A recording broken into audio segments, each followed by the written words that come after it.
I'm alive! I'm alive! My computer's probably going to go wrong now, but we'll see what happens. It is what it is. And I've frozen already. That's amazing. That is awful. We can hear you though. Yeah. It's just terrible. It's not working for me. So anyway, got some great guys here. Got Rob from Hobzine below me, and then to the right we have. I'm not sure if I want to be below you. Well, yeah, not to calm down. Just, Calm down. We've got Adam to the right. Hello. How you doing, Jacob's Adam? to the left. How you doing, Rob? And then Good, thank you. above Adam, we've got Jake. Jacob here. So what's everyone drinking? Hope you're doing all good. Yeah. Yeah, good. Apart from we can't find any leads. Yeah. All right. There you go. Yes, I'm drinking Northern Monk Heathen because you can't go wrong. Admittedly, it's gone up in price, which I don't like. But it's a cracking beer. It's on great form at the moment as well. So 7.2% IPA, part of the core range. It's a blinder. Can't go far wrong with Heathen.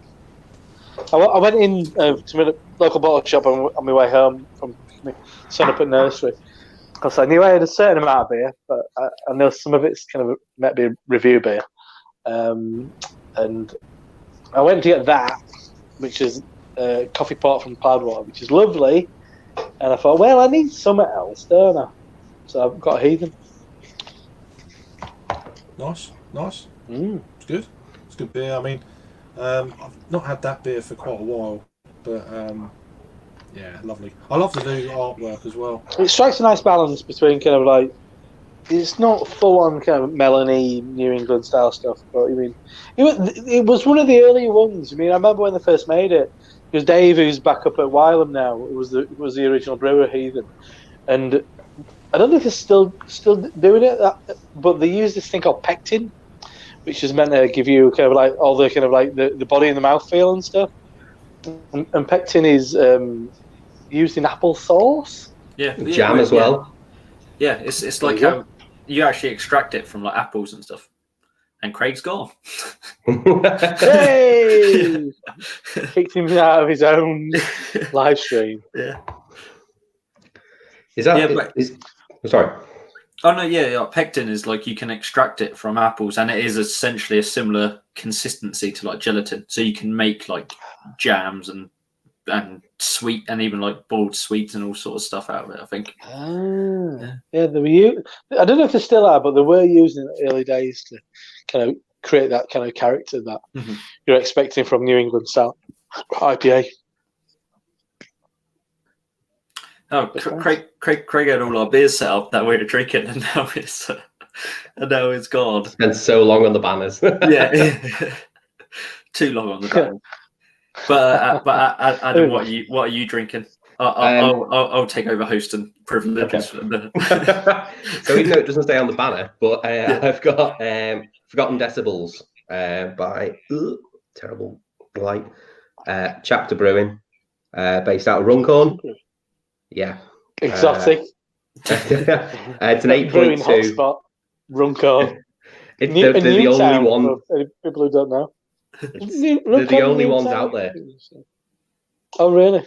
Yeah, there isn't anyone. I don't think I've ever been to Runcorn. I try not to go. I'm sure is Runcorn a new town like Milton Keynes and stuff like that? It's I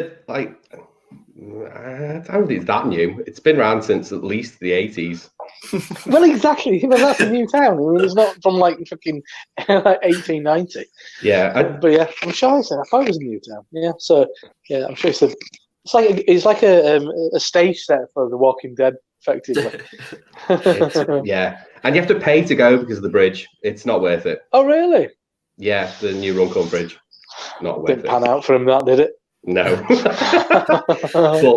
But the head brewer Noah, he's a lovely fella, and he does good stuff. This is the first one I've had of the Abbey style I can't get it. So it's an 8.2 Abbey style. For this year, it's a rebrew, but his sours are epic. So this is the first. I'd missed this the first time it came around. I think it was like 2 years ago, and then this is the 2019 rebrew. Cool. So what kind of beer is it? Abbey style, just says. Abbey So style. it's close to a double. Oh, right. Okay. Fair enough. So you can see it's like a. Ah, there you go. Yeah. I can It smell the smells very brown bread ragey. from here. And I'm drinking Northern Monk's Newer World, which was one of the Morrison's releases, I believe. Or it's available in Morrison's, I should say. That's where I got it. And that's okay. That's as much as I can say about it. It's perfectly pleasant. But it was nice. Doesn't rock my world really. It's quite subdued. And this is, I don't know. The other one's better, isn't it? But yeah. The what I can't remember what it's called now. The Black Great up York. north. Yeah, it's great up north. Yeah, that one's really good. You have actually had that. Craig's just commented fucking thing. For your computer played up. Yeah, you actually had that back at mine after Indie Man. Oh, really? Yeah, I probably don't remember. No. We were watching Elvis for hours. And Craig was sort of a bit bemused while we were watching it, but Bemused or massively pissed. Yeah. I'm going with more of the latter than the former. Yeah. I was really disappointed I missed Indie Man this year. Unfortunately, I was in Bratislava on a stag do, so. Okay. Didn't get back to it was all right. A lot of black lagers, which was decent, but I don't mind a black lager. yeah, I've got the Union, is it? The German. Got their black lager in the cupboard. It looks interesting. Yeah, so what we just like local stuff then in Bratislava. Not that I actually know where Bratislava is. But It's Slovakia. It's okay. yes, combination of local stuff, Guinness, and things that are appearing craft but are actually owned by a part of Heineken. Okay. But yeah. So they can't do Guinness. There's that ridiculous rhetoric. Well, I find it ridiculous. Well, there's no better on of Guinness. Really? It's my option is don't drink. Abstain. It's my breaking case of emergency beer. So if there is literally nothing, it'll be a Guinness. But other than that, you finally. I rarely find myself in that situation nowadays. It sort of used to be when I used to go out sort of to places where they don't necessarily like beer's not necessarily on the forefront, but you can get something else a lot of the time. Even if it is like macro. Well, macro, owned. I think the options were Heineken, Style Pramen. I think that was literally it. I'd have been on Star Pramen, mate. I'm not that keen on it, to be honest. I have not had it in years. Yeah. I've got memories of having it in Prague many, many years ago, but like about 15 years ago. But I'm sure it's changed a little bit since then. Yeah, I actually worked with a guy from Slovakia, and we were like talking about beer, and he was like, he's not massively into beer; he's more of a spirits guy because they're massive into their spirits and stuff over there. And see, I've been to Czechoslovakia. Yeah, which doesn't exist now. Yeah. Doesn't even exist anymore. No. Don't know where I went. Yeah, but I was like, I'm sure there are really big breweries in Slovakia that brew good beer. It's just you're just not into beer. He was like, there's no breweries in Slovakia. I'm pretty sure there will be because I mean, like, you're not far from Czech, and like they've got such a big brewing heritage, and you were all one thing at one point. So I was like, I'm pretty sure you do. There wasn't a lot, to be fair. A lot of them are shipped in, literally from. It is a small country, isn't it? It's a small place. You got some Austrian stuff as well because they're an hour from Vienna, so it's a real sort of melting pot. Vienna. Carry on. No, I've never. So what's the pull of Bratislava then? Prostitutes or illegal drugs? I think it was the price. To be fair, the stag do's. It's usually the reason. Yeah, cheap. Oh, right, it's cheap. Okay. Yeah, that's why Prague became that kind of place, didn't it? Yeah, Prague was because it was cheap and because there were loads of like lap dancing clubs. Fucking, I think it was billboards and limousines everywhere. I think it was close to being Poland. I think we were literally a slither away from being right.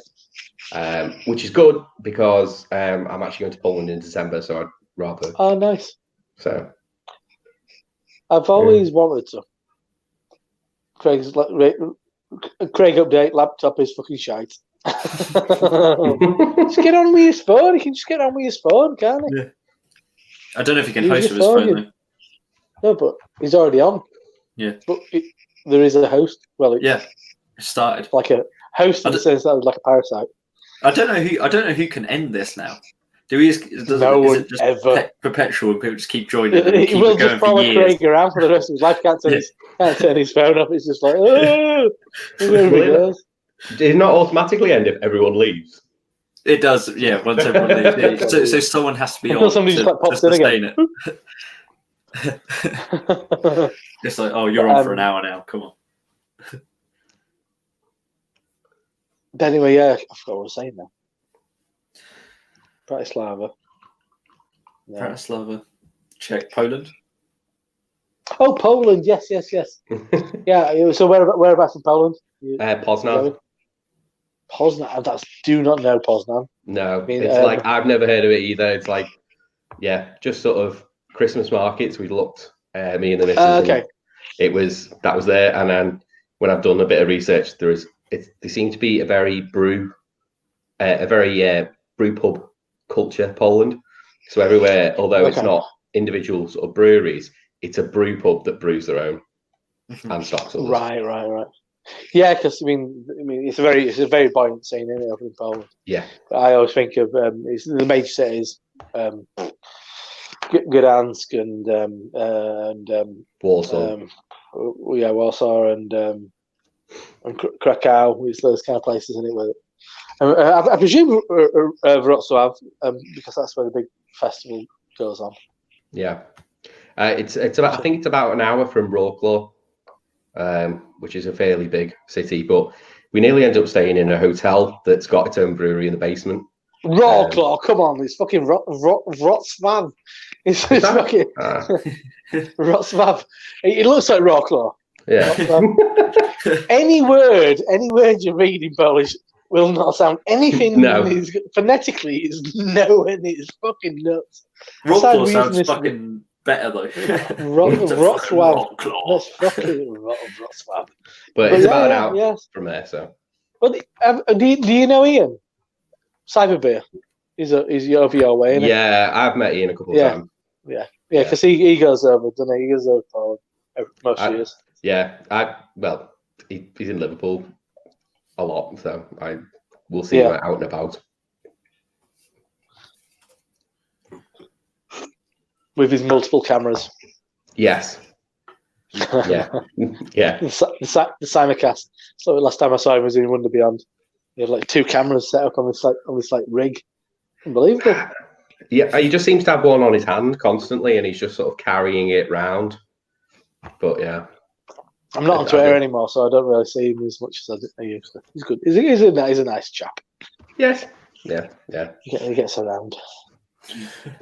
Does a lot for Wirral Beer Club as well. All right. So do you know Dave? Is Dave part of your kind of like group then? Dave, I can't remember. I can't remember Dave's. He's got multiple names on Twitter as Dave. Little skinny Dave. Oh no, Dave I know is not skinny. I don't know. It's Hopite on Twitter. He's got. What's called? I don't know him, but I have met he works a lot with tapping bottles, doesn't he, in Southport? Maybe. No. Oh, right, I thought you mean I thought it was you, Dave. Because what you do is similar to like being more social, isn't it? Yeah, but we're very So early. that's We what only we do. started in January. Yeah. And then the guy I run it with, a different Ian, he's just had a baby, so we're sort of taking a bit of a hiatus at the minute. So Okay. yeah. Yeah. So when we were at Indie Man, we didn't get to try any, but I mean they had some gibberish on draft, Yeah. which apparently you don't get anywhere besides the brew pub, do you?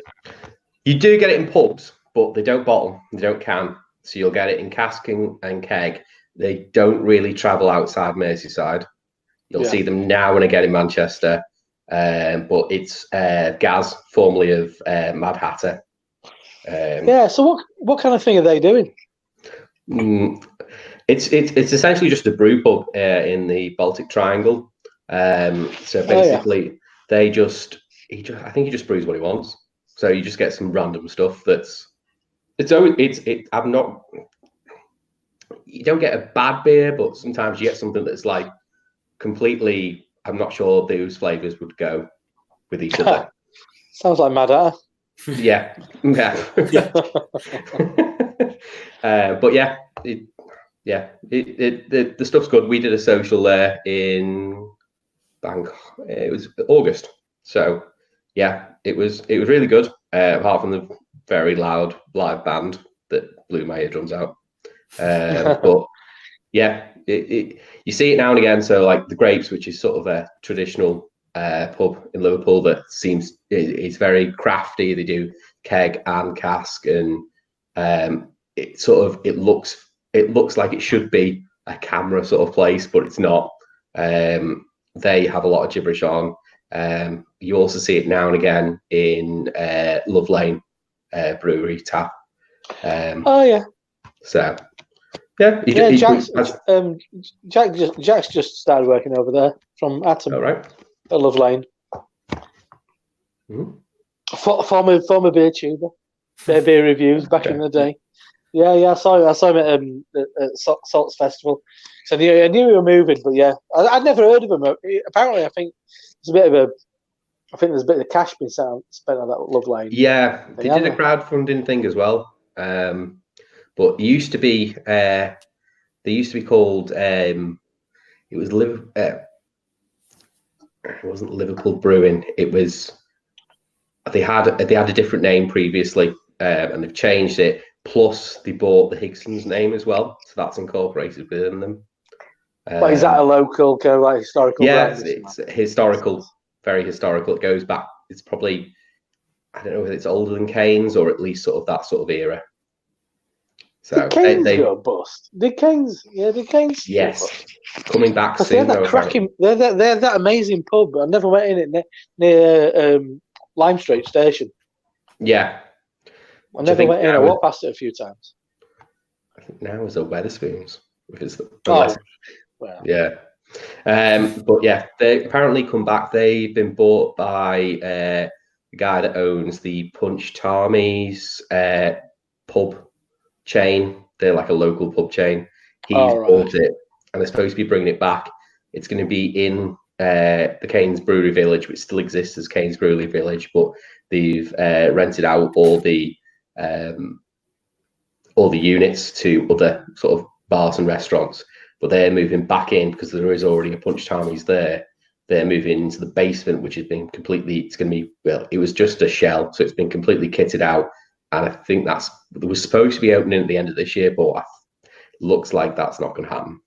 Right, all right, okay. But it had various owners. They had someone from India owned it for a bit. And the thing is, it comes with all the recipes. So whether that's been continued when they bought it, I'm not sure. Oh, right, okay. Yeah, that fucking raisin beer, that'd make an appearance in Wetherspoons once in a while.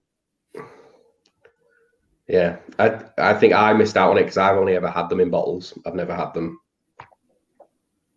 Yeah. I always find Liverpool a funny place because it's Liverpool. It's kind of like world known, and but then they've never had. I think they've always when I went, I'm going back like 7-8 years now. There were bits and bats knocking around. No, really, what you'd think is craft. We were all like Ship and Mitre and what's the Philharmonic, and I think the little bar in the basement of the restaurant, the Hitch Not or something like that, was it? Something not something club, like the 52 Club or something like that. Yes, yeah. So that's now gone. That's now right. that's called the Buyers Club now. It is more restauranty, unfortunately now, not as craft as it used to be. Yeah, but that's essentially all it was. When I went to Liverpool, there were a few weird places called. I think it's a really weird place called like Beer Boutique or something. It was near where on the same street as where Forbidden Planet is, if you know where that is. What's that street? Ball Street. Yeah, there were on opposite side of the road. It was an odd place. It clearly had a James Clay account. It had a load of Belgian stuff in it. And he had loads of like seating around the outside, the edges of the room. It was really fucking weird. It was like a beauty parlour. So I missed out on a lot of the beer scene because I moved to Preston for 7 years and then came back 2 years ago. So yeah, right. So I moved back and sort probably all closed down now. Yeah, that I don't think that exists anymore. There isn't a. If surprisingly enough, there is not a beer shop in Liverpool city centre anymore. Oh, really? Because there was that bus station, which was Ship in the Bottle, wasn't it? Yes, which is now, they have moved premises. Well, they've lost that premises and they've moved into the Ship and Mitre, and it's just a cage in the Ship and Mitre now. Right. Well, no beer shop. Clearly, it's screaming out for it. Yeah, but I think mate to open one. I've got a bottle shop like 300 yards from my house, and it's really good. And he's always looking for opportunities. But Liverpool's a really buoyant fucking high street, and it's one of the most kind of buoyant high streets I think I've seen in the country.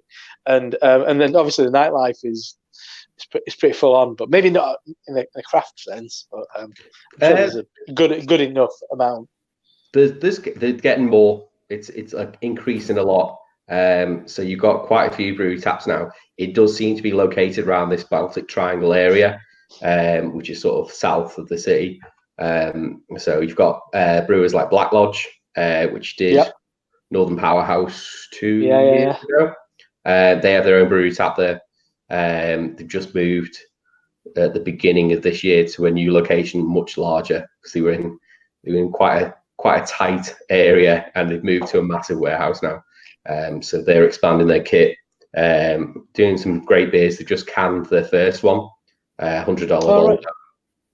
Right. So, and it's supposedly going to announce another canning launch this month when they announce what day they're doing their or the details of their brewery day. We can go down and you pay a certain amount, and it's an all-in sort of ticket deal. Yeah. They run the. You've got Dead Crafty, which is sort of known for getting some more of the difficult stuff. They're based opposite the Ship and Mitre. You've got sort of a weird artsy place. Not weird, but it's to me it's weird, but for some people it's probably not weird. Called Static Trading, which is sort of an art space, but at night they turn it into a bar. So that always has 2 local taps and then an absolute shed load of cans and bottles in the fridges. Right, okay. It is expanding, I'd say. Love Lane. You've got a Hobo Kiosk, which is sort of not a micro pub to be in the strict sense of the word, but it's sort of a underground sort of bar it is really tight. It's quite unusual, but I'd say they always got great stuff in there. You do get a lot of Polly's brew as well. Good. Just because the head brewer now, Lally, used to be, he was a head brewer at Mad Hatter. Mad Hatter, yeah. I saw him a couple. He were behind bar at Salt Bay Factory's Oktoberfest. Thinking, because I recognise the guy from Polly's who looks like Russell Brand, and they were like, that other guy. And oh yeah, yeah. I mean, I'm glad they're getting some in Liverpool because my brother lives in Chester. Well, he lives just over the border, but he works in Chester. And I mean, Chester's a decent town for beer, but I mean, there's not enough Polly's considering how close it is. They should have a bigger presence there. It's nuts.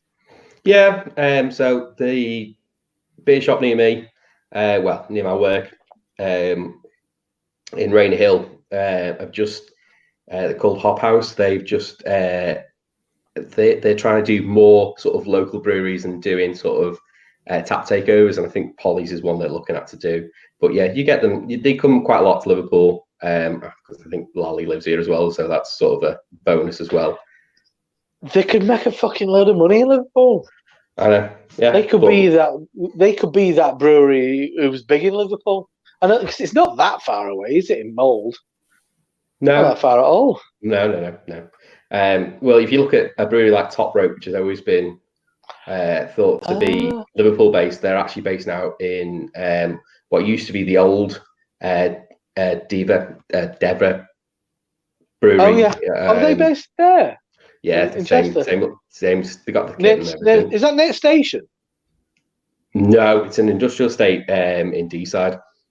They've got a pub near the station, though. Yeah, they got the tap room near the station in Chester. Right. Oh, I didn't realise they were from that area. I mean, I've noticed because they're kind of wrestling themed, aren't they? Yeah. I've never seen any. I've never actually seen any of their beer in the flesh, but. Yeah, it's all great. They just rebrewed. So one of their flagship beers is called Papa Mango, which is a mango pale ale, and then they do seasonally a big version of it at 8%, which is it's like being hit by a train with a load of mangoes in it. It's great.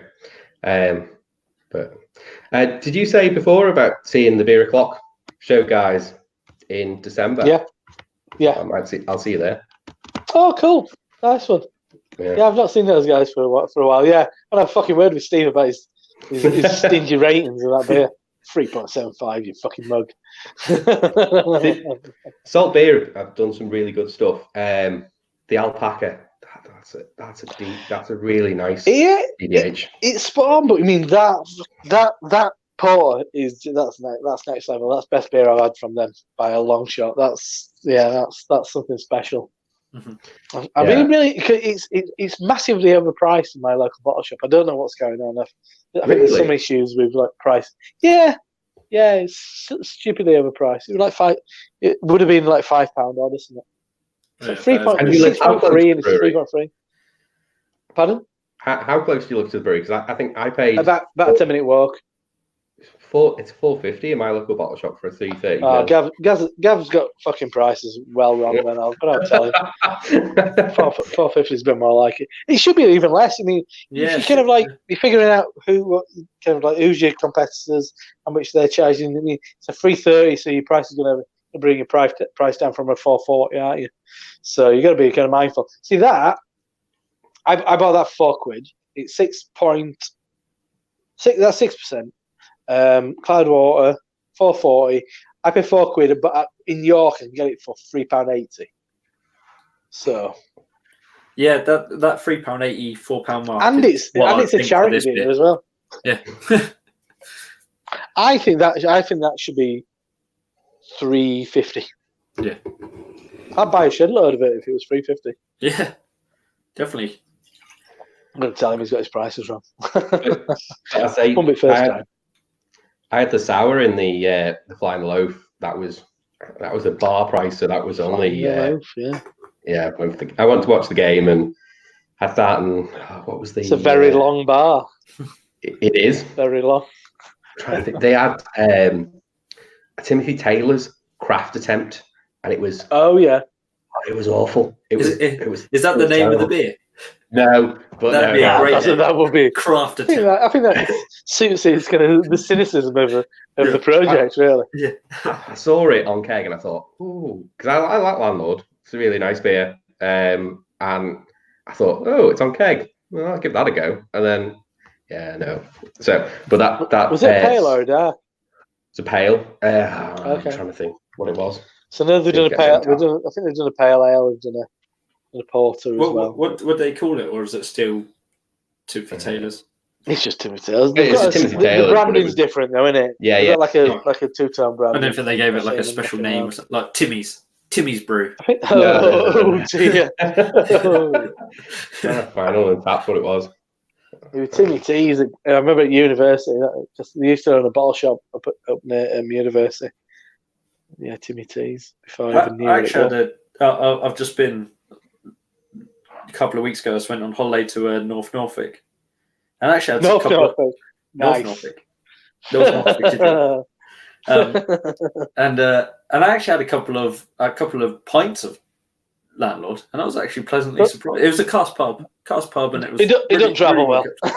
No, it was. I was pleasantly I think surprised. that's a load of bullshit. Yeah, The whole it doesn't travel well thing, I think, is absolute bobbins. yeah. I think In pubs this don't day look and after age. beer well. Yeah. That's what it actually is. Yeah, I had some good beer up there. I had there's a you might know because you know beer, but there's a brewery from Lowestoft called Green Jack. Yeah. Old Oh, yeah. school sort of Oh, camera Green brewing, Jack. and I had a half a Ripper, and I haven't had Ripper. Oh, I was just going to in say the years. Ripper. I bet it was Yeah. going to be Ripper. It's like a big old porter, isn't it? Yeah, well, it's not a porter. It's like an 8.3% fucking. I don't know what you'd classify as. It's not a porter. It's not dark enough. It's almost got like it looks like a bitter. It looks like a traditional bitter, and it's like Like a 8. ruby, maybe. Yeah, essentially. But it's like, and I haven't had because you see it quite a lot around here because it's from Lowestoft, which is like near me. But I just haven't had it in years, like 3 or 4 years probably, and I had half of it, and it was absolutely banging. It was the most like complex beer, and I was like so surprised by it. It was great. You used to be able to buy that in 750 swing top bottles. Yeah.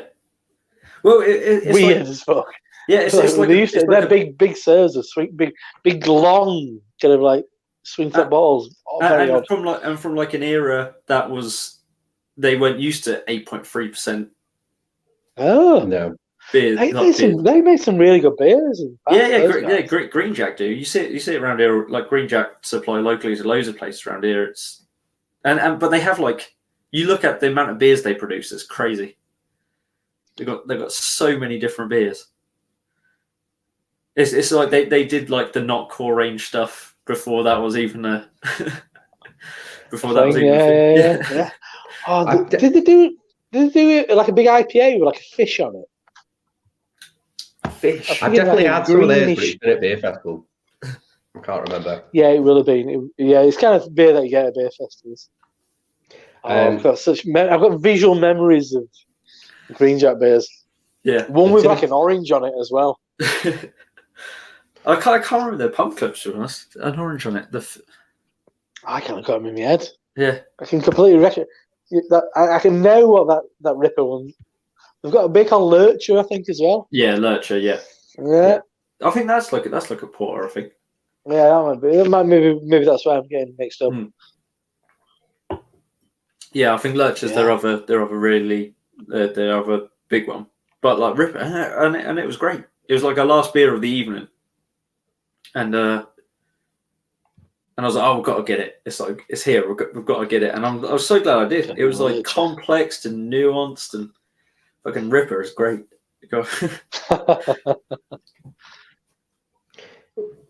Anywhere you are where it's local stuff, I generally will go for it. As I say, when I went to Neon Raptor, I was on my way to Peterborough, and yeah, Oakham's in Peterborough. I know he gets a lot of stick, but you're at the source. It's still a decent pint.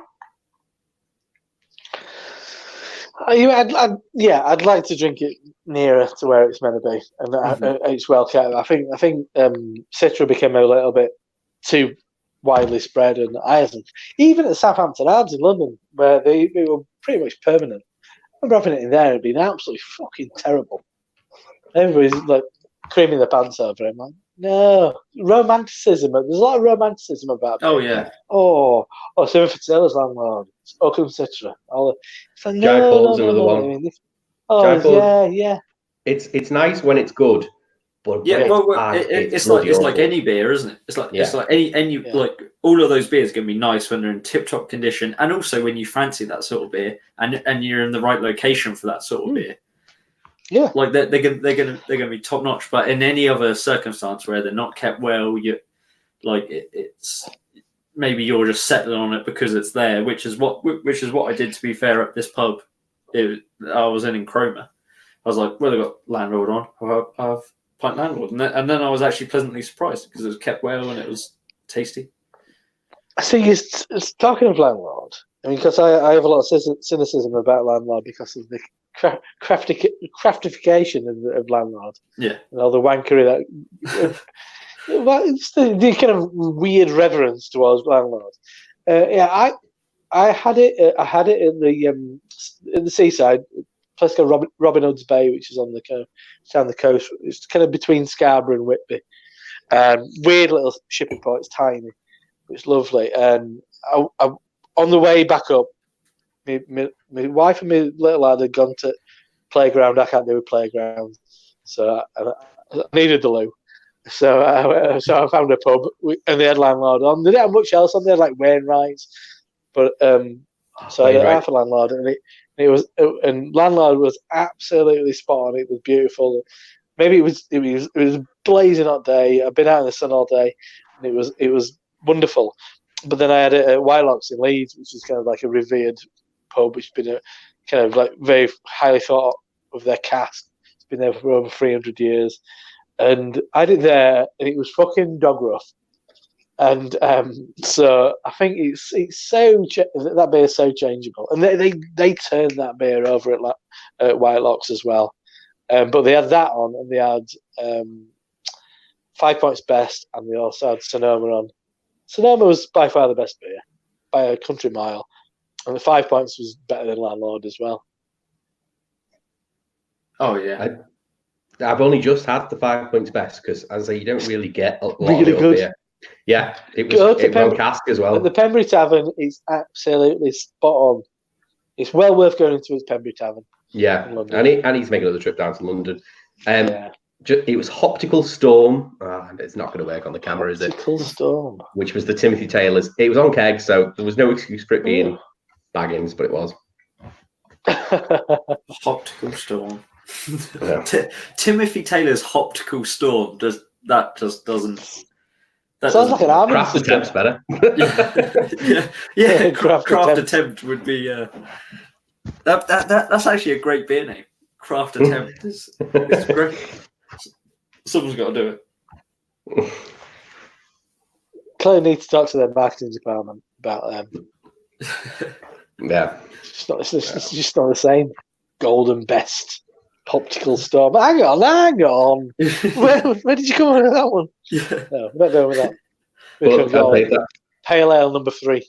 Yeah. You mean like Tetley's are doing, trying to rebrand? Doing it. They're doing it with Leeds. Have you not seen it? Leeds Brewery. There's something to do with them. They're trying to do that as well. But yeah, no. Leeds Brewery is owned by Cameron's, isn't it? So. Yeah. So is any Head of Steam. Yeah, I mean, talking of Head of Steam, you mean they're very kind of variable. I mean, ones in Leeds are shit. One in Huddersfield's absolutely diabolical. But that's been there for years and years. But one in Birmingham is fantastic. It's part of the train station. There's 2 pubs in Huddersfield train station. One's great, and then the other one's Head of Steam. But the one in Birmingham is really good. We went in there.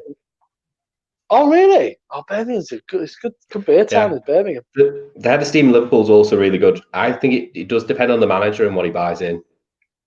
They had a bunch of like kind of Mikla San Diego beers on and stuff when we went. Oh, right. One in Birmingham. They had a bunch of other kind of like decent stuff. But yeah, that was the ones that kind of stood out. They've done these kind of Oregon fruit series and Nicola. I think it was Nicola San Diego, and he was like, "Fucking hell, I've got all this on." But then they had like North and Track and some decent German lager, and it was a really nice place as well. I mean, it was a bit bustling before football and stuff, but a big space, so it could cope with it. But yeah, I know what you mean. It probably does kind of depend on who's running it. So what you in Birmingham for? Just it's my birthday next week, so my partner, she's working in Birmingham that day, so I wouldn't have seen her. So what we've decided to do is sort of make a couple of days of it. So I'm going to go down. Cool. Unfortunately, I've got half a day off now, and she's working, so I might go and try. Is it Cottage Wines? They've got a little tasting room. Yeah, well, if you're up that way and they're open, I mean, Sturchley's it's just up the road from. Yeah. So Glasshouse, if Glasshouse are open, that would be. No, I've looked at it because we're going midweek. Is it just open Saturdays? Fridays and Saturdays we're going Thursday and Wednesday and Thursday. Sorry. So. Right. No. Unfortunately. Yeah, Courage is funny. I mean, it's not a nice place to drink in. It's a fucking hole. The bottle shop's impressive. Yeah. There's a lot of dusty bottles in there. They've got a tasting room downstairs, though, haven't they? Well, I think a lot more kind of. I think people have been handcuffed to radiators in nicer places. To be fair, because they're so close to Glasshouse, they've got keg taps, and I was hoping that there would be a Glasshouse on keg. They might be on it. They might find Glasshouse on a Brewdog. Check on website because Brewdog has this policy of having local beer, aren't they? Yeah. So you might find Glasshouse at Brewdog. I say that, but the one in Liverpool is a pinch of salt to whether there is a local brew. But again, you do get a lot of polys in there, so it's fine. Yeah, I mean, Harry might be able to say you find Glasshouse, but see, for me, I really like Kilda. I think Kilda's one of my favourite places in Birmingham. That's great. Clink is what it is. I mean, it's all right. Yeah, that was all right. That was like it wasn't great from my. We went there when we got back in town after the day, didn't we? Yeah. I think they had a siren tap taken over. We needlessly went there. Yeah, we didn't need to go there.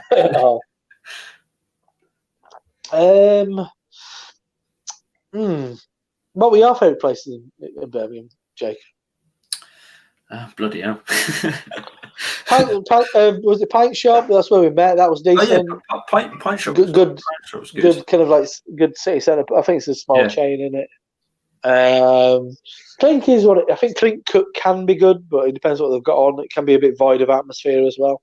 Yeah, I think it's shut down now, isn't it, Clink? Yeah. Really? No. The thing is, that bottom of town closed, doesn't it? Oh, did it? Oh, okay. No, I'm thinking of Tilt. No, I'm thinking Clink's closed down. Tilt.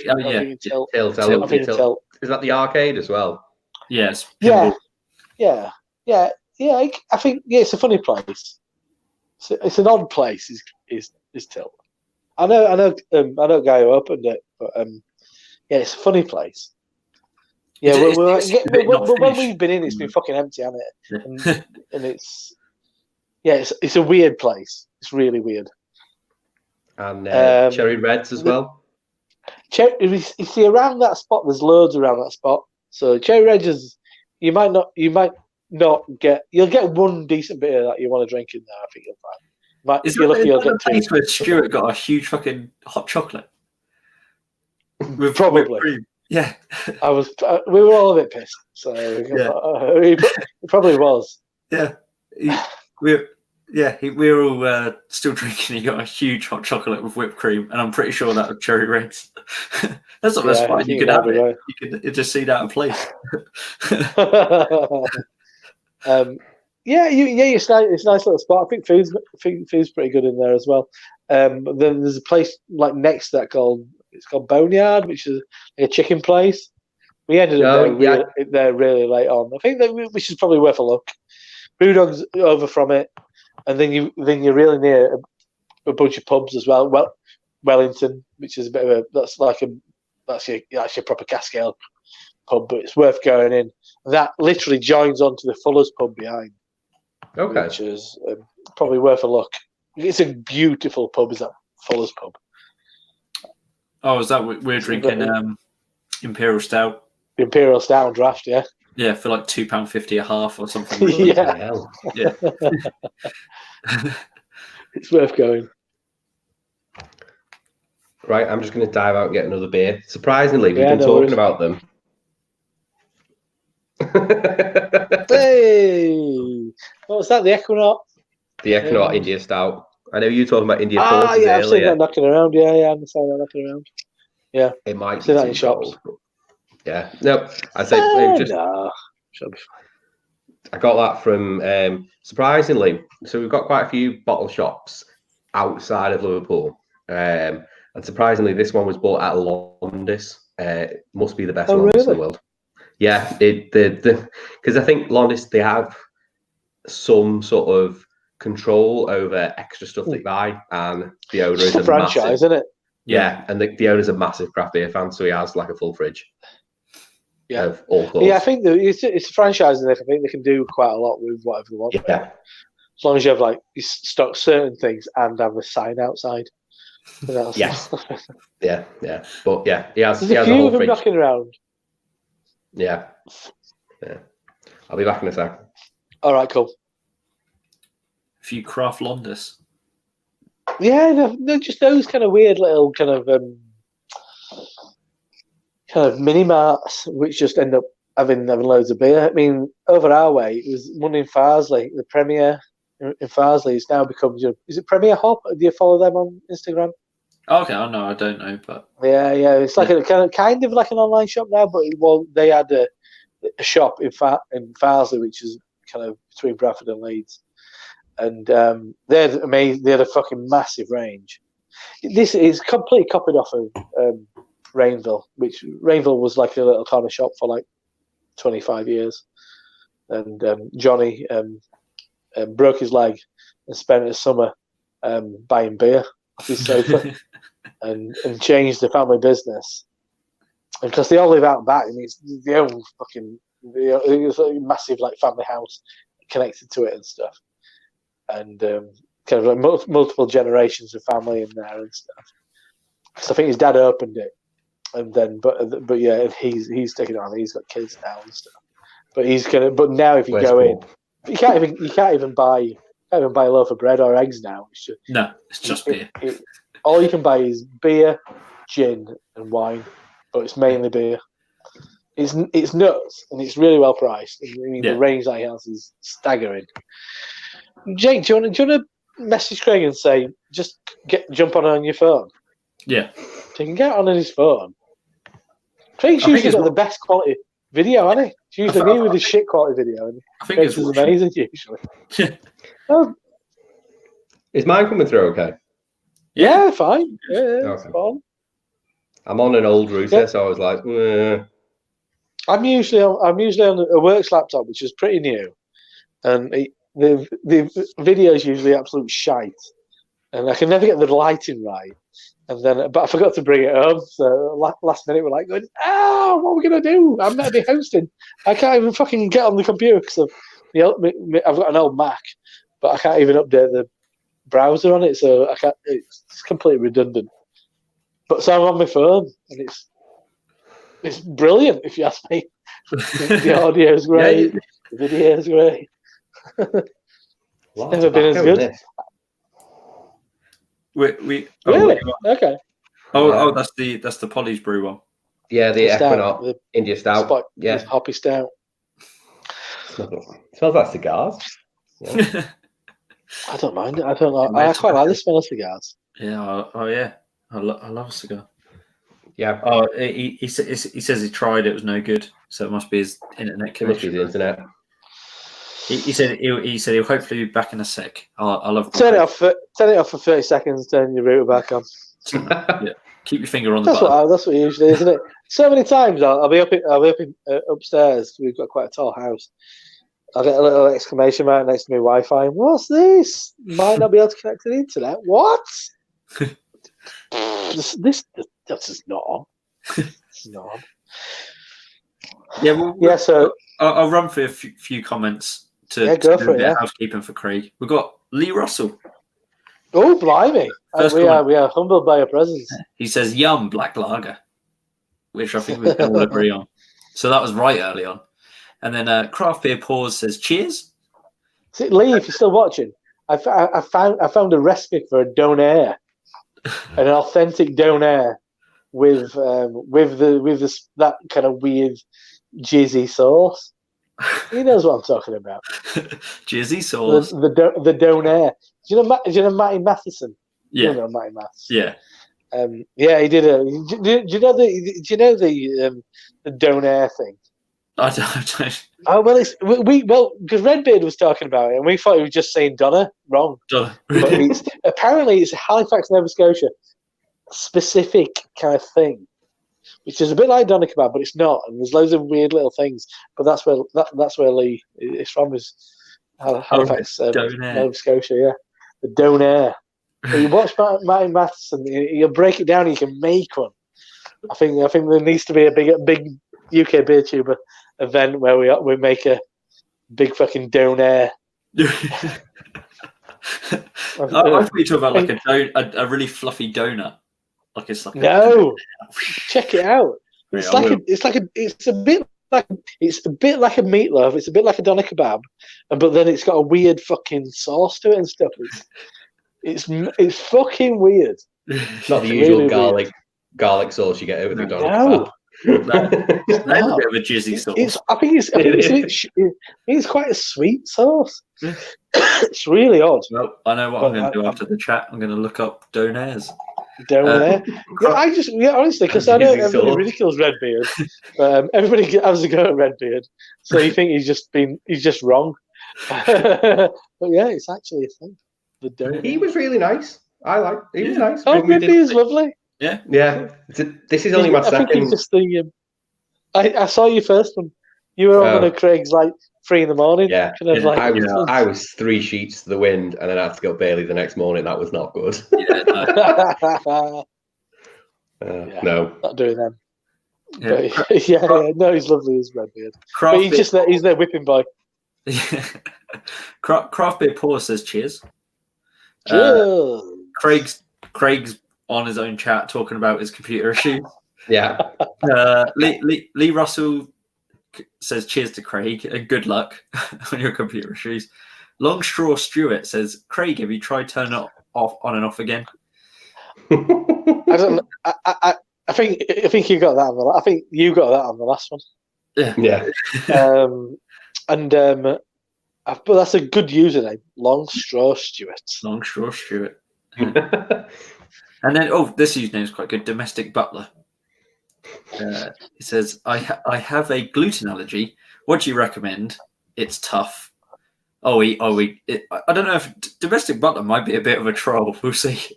And he says, gluten-free is what I drink. And he says, why do live video when you ignored the chat? That's why only 2 watching. But that's because it's not even our fucking chat. I'm sorry, the guy who's posting it. Yeah, his computer's died. There's Domestic Butler. Gluten-free beers. Magic Rocks gluten-free beer is great. I can't remember. Cracking. Northern Monk Origin. Phantasma. Yeah, Northern Monk Origin. Yeah, Phantasma's good. Yeah, Origin's good. Steel Cup from Burnt Meal. It's a higher end one, but that's a good one. Cracking. So there we go, Domestic Butler. I'm sorry we ignored you. It's really difficult to concentrate on the video and also the chat, seeing it from both sides. Yeah, and it's not even our video. No. Not even our chat. Craig would have been answering the comments, but he would have been on it, and he would have flashed you up on the screen and everything. Domestic. It'd have made you feel really important. Yeah. And Craig's uninstalled a Norton, so fucking ruined it, Craig. Why has he got Norton installed? Exactly. Massive Beer Review says evening. AVG at a push. All right, Matt, how you doing? Get Matt on here. Send Matt Yeah. Elliott. Only Craig has that power. Send Matt a link out. Blake, If I send him the same link, do you think it'll work? could do. Yeah. Yeah. Yeah. Yeah, see if you can get Matt on for a bit. Blake T. I've never actually spoken to Matt. He was on my last chat as well. He was, yes, about fine man. Blake I'm an TV He's just hour says, home away. from work. cheers everyone, happy Friday. And then we've got the He's exalted happy Friday. PA Bruno says cheers guys. Hey, Paul. Yeah. After his suggestion, I did watch the Manchester piss up videos. Oh no! Yeah, that was a Saturday while I was doing the washing up. You are one of the privileged few. I felt sorry for Peter at the end. I when don't he think you destroyed need to his feel glass sorry with for glass. Peter. Sorry. When he killed his glass Yeah. with his bountiful bottom. Yeah, that was hilarious. As that's right. Peter was just telling everybody how shit they were. You, right? I'm going to tell you. I fucking hate you. Shut up, you fucking arsehole. Shut up. It was brilliant. Because he lived in Skem. Who's still round on gonna meet?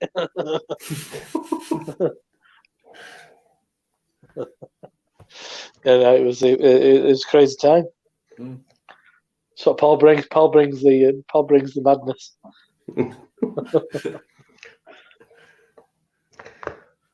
I think Johnny's been out his way actually in Harrisburg. Yeah, I saw some of the I think videos. that's really quite. I think that's one of Paul's close nearest towns actually. No, right? Oh, okay. I might be. Paul, tell us. Are you Yeah. near Harrisburg? PA. Been- That would have been great. A craft beer channel and PA Brew News collab. I would have loved that. Yeah. I would have loved that. They couldn't cope with him at all. No. Johnny couldn't cope with him. Can you imagine Brad and Paul But- together? Brad would love Paul. Brad would fucking love Paul. Johnny wouldn't be able to cope with him though. Because Johnny needs to be a professional. Yeah. No, drunken Brad would be. He'd be touching his face, stroking his hair. Oh, he'd be. Probably live with him for 6 months. No, he would. Honestly, he would. Yeah. Yeah. Oh, yeah. Those two would get on like a house on fire. I can tell you. I didn't watch the live Wild stream man. though in New York. I watched it back later. It was good actually. It was good. And I watched the one that they did the other day about the Hershey's one stuff. Yeah, I watched that one. Yeah. Yeah, I think they're making some interesting stuff. I'm not sure how interested I am in the breweries that they're covering lots of the time. Yeah. But maybe I'm just not that Oh, bothered or engaged because I drink British beer like yeah. 97% of the time. So maybe it's because for me, I'd be more interested in those. Like when they did Verdant, I thought it was great. When they did, not that I'm not a big fan of their beer, but I mean Little Earth Project. What they did for that, I thought was excellent. Was that? You see, you're not a big fan of the Little Earth Project. Not really. It's just not my kind of beer. Some of them are. Farmhousey and barrel aged. Yeah. Jake's a big fan. So. Yeah. I'm a huge fan of Little Earth Project, and it helps that I live like ridiculously close to it. Jealous. I had the Harvest Blend 2018. Okay, yeah. 2 weeks ago, last week. Really nice. And I've had the red wine. Is it a Hedge Blend or something? Something like that. But yeah, that was I also think nice. I think just the talk of the beer gives me acid reflux. So I get that with sours a lot. I have to mix. I couldn't have a full session on sours. It would kill me. It would literally kill me. So Yeah. I'd have to mix it up with something else. I used to be able to drink a lot of sours, and then now it's just like I love sours, but I know my limitations. I still have in here a Oh, Craig's gone again. is a popular. I still have in here the Brett Organic Stock Ale, and this was like the first beer. It was brewed in 2015, and then bottled in 2016. It was, I don't know what keeping hold of it. I don't know if it's going to get better or worse with age, but that was like Do Do they keg in the? I know they own a pub, don't they? That's where they brew out of. Do they? Oh, Rob's sideways. Do they? Do you get it on keg or is it just bottled? They I think they've kegged some of their beer, but they tend to put it in cask. And then they bought because they've only just recently got the pub, so they've got the brewery on site, and then they've brought the pub that was also on site, and they've got like camping, and they've got lodges, and you can stay on there.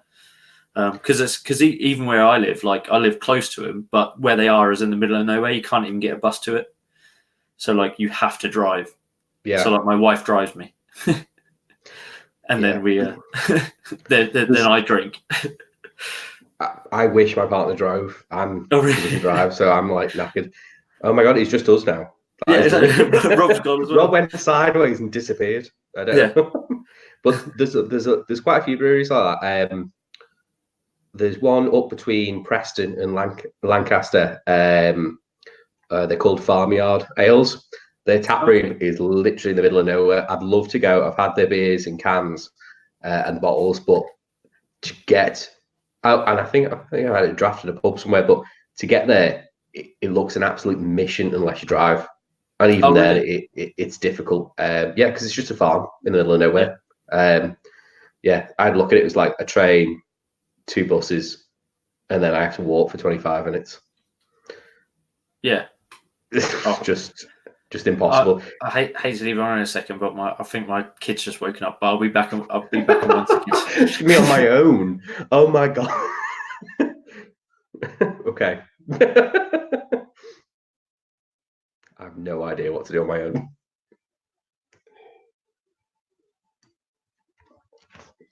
I can go through some of the comments, but I can't make them appear on the screen, unfortunately. So it looks like Craig's still having issues. No idea what happened to Rob. Hopefully Jake will be back soon. It's nice to see about PA Brews talking about Donaman cheese. So yeah, not far from Harrisburg. Pennsylvania is one of those states I haven't been to. I will go there next year by complete luck, because I'm changing at Philadelphia Airport.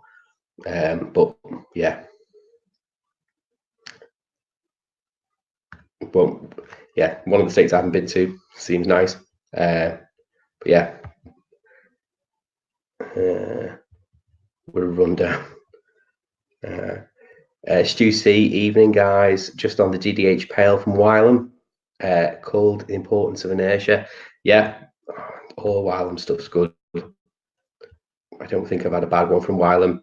Even the Hazelnut Porter, I've had that recently on keg, probably a couple of months ago. That was lovely. Someone's internet's broken apart from mine, which is quite scary. Who else? I can't. Oh, I've just seen Rob's message. I cannot add you in, Rob. Fortunately, I don't. I can send you the link. That's the best I can do. This must be terrible watching. Someone doesn't have a clue what they're doing.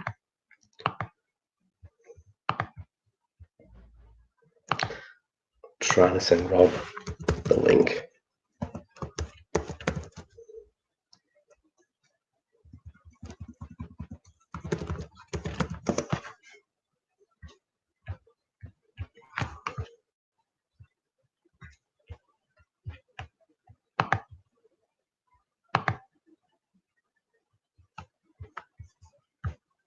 This is just awkward viewing, clearly.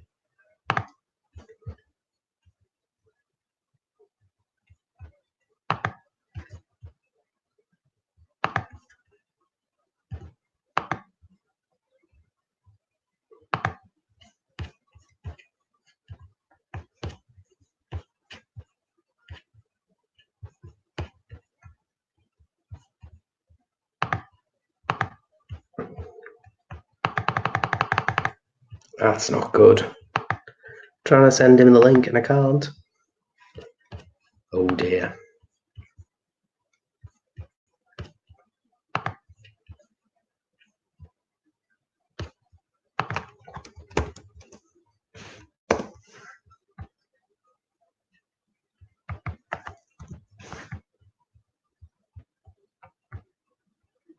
Very awkward silence.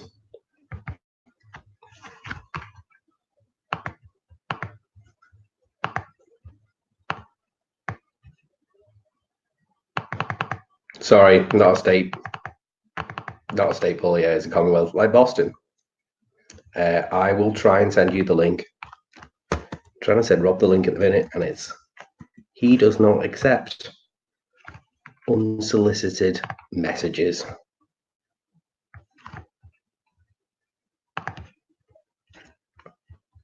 And he's not on Twitter anymore, is he? That's not right either. Oh dear.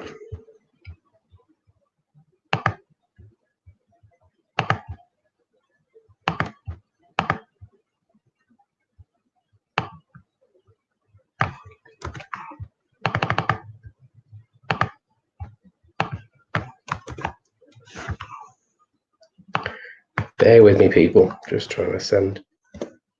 There we go. Hopefully.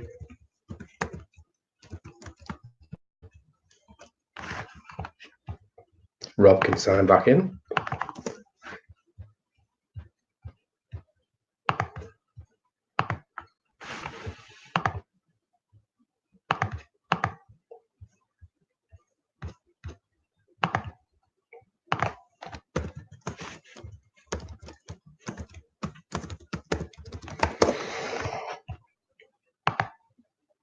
Otherwise, this is going to be a very awkward chat for a while.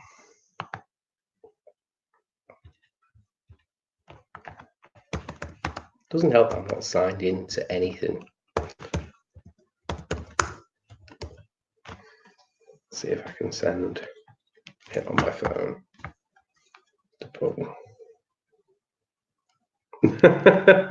All right, okay.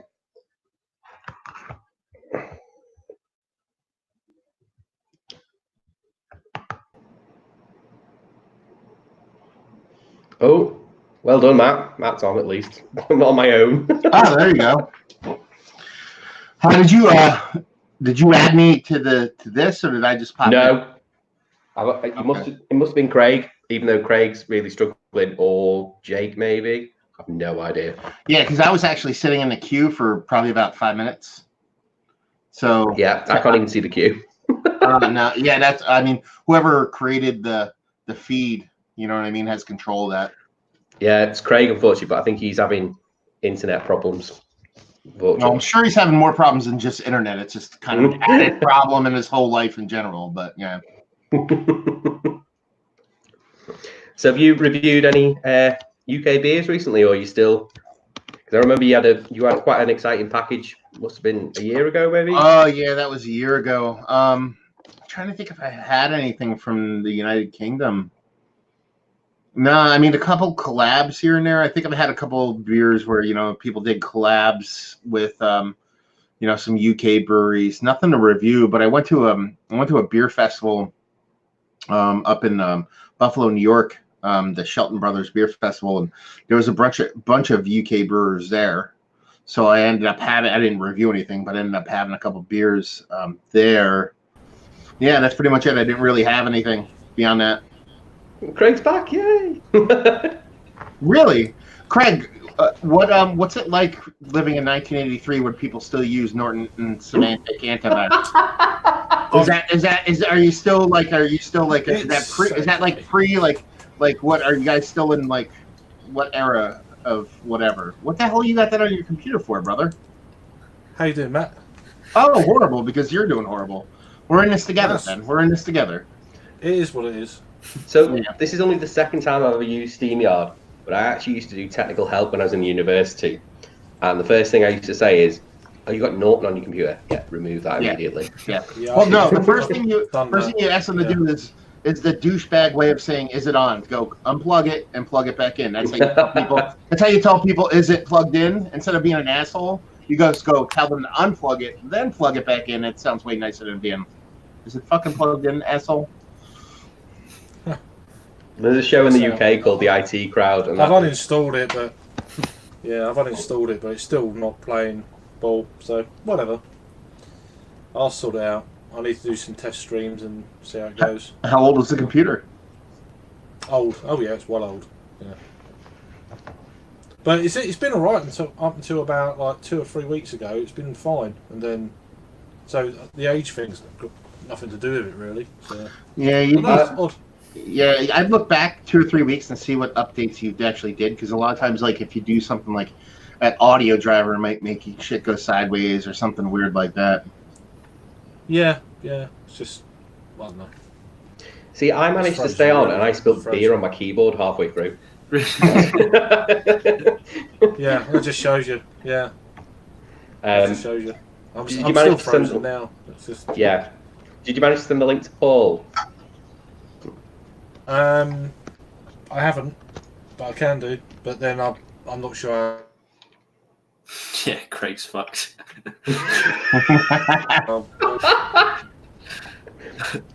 It's normal. So, Yeah. can you hear me all right? Yeah, I can hear you. Just, you're not moving. Yeah, you die a little bit here and there, but You're just very still. You're still a service in you. yeah, like right now, nothing. Yeah, such is life. And he's gone. Gone. There you go. It made me laugh though that Rob had to go at him and then disappeared. Yeah. Well, Rob turned sideways and then he disappeared. Yeah, that's because he's using his phone, so I don't know Yeah. whether that's.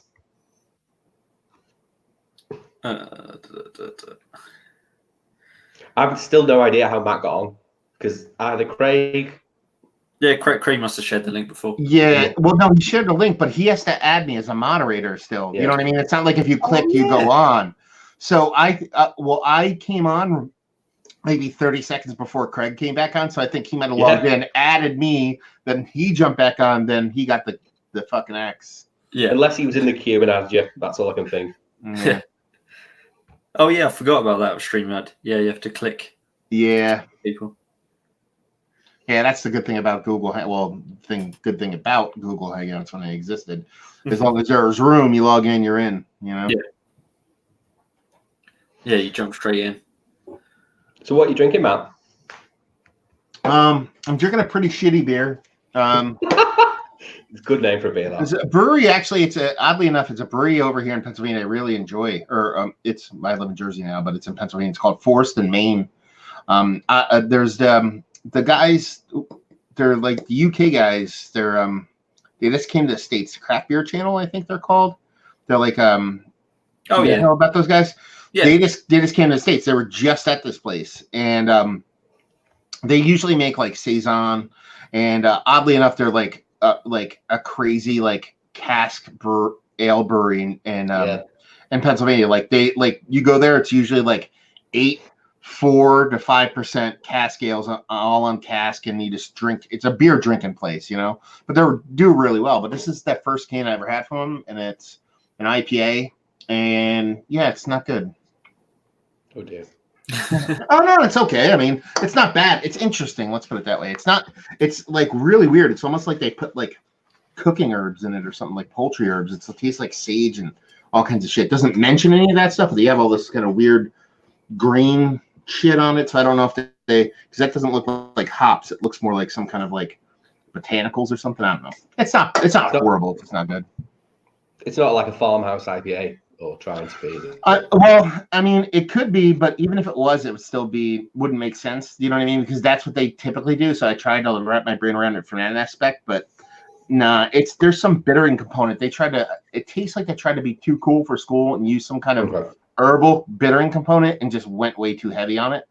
And that's what it tastes like to me. But who knows? I'll look it up afterwards. I have no idea what's in it. It might be. It doesn't say anything about additional stuff in it, but who knows? They might have put something weird in it. I have no idea. It does annoy me when you get a can or a bottle where it doesn't state sort of not even what the ingredients are, but sort of what the general additions are. No, I mean, yeah. I mean, well, to a point, if I open something, if someone says it's, this and it tastes different, but it's awesome, then, it kind of sucks, but at the same time, it's awesome. But I fucking love it when I open up a beer and someone calls out like 5 different things and it literally tastes like those 5 things. And you're like, okay, thank you for actually fucking understanding that, you know what I mean, that you did that. And to me, that kind of makes sense. Or at least that kind of calls out that a brewery knows what the fuck they're doing. Because I think a lot of people just make beer and then put a name on it. They go, let's shoot for an IPA and then, or let's kind of get in the general vicinity of this style and then call it that. You know what I mean? Whereas there's some breweries that are like, we're making this and they nail it. So, man. What are you guys drinking? So I'm drinking a hoppy stout. It's an India stout from Polly's Brew, which is North Wales, and it's their Equinox India Stout at 6%. Oh, nice. It's like very smoky. I wasn't expecting the level of smokiness that it is. It's hoppy at the back as well, but just even on the nose, I said before, it's cigar smoke. It's all I get. What have you got, Craig? Jake, sorry, Jake. That's right, John. It's because you're in the Craig window over there. I know. Well, I was in the Rob window on our other one, and now I'm in the Craig window.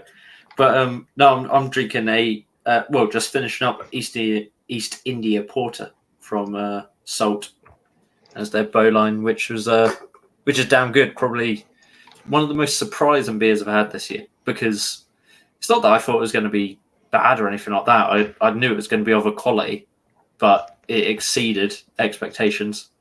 It's really damn good. Nice. That's always great. When you think you're going to have a good beer and then you're like, fuck, dude, this is so good. Yeah. It came out of nowhere. It was just like, whoa. I mean, when I was like, we said it on the live, like the Good Beer live stream before, when we were pouring it, it looked like it was like a 10% Imperial Stout. It was like thick and gloopy and it's a 6.3% porter. Yeah. Yeah. It was really good stuff. Yeah.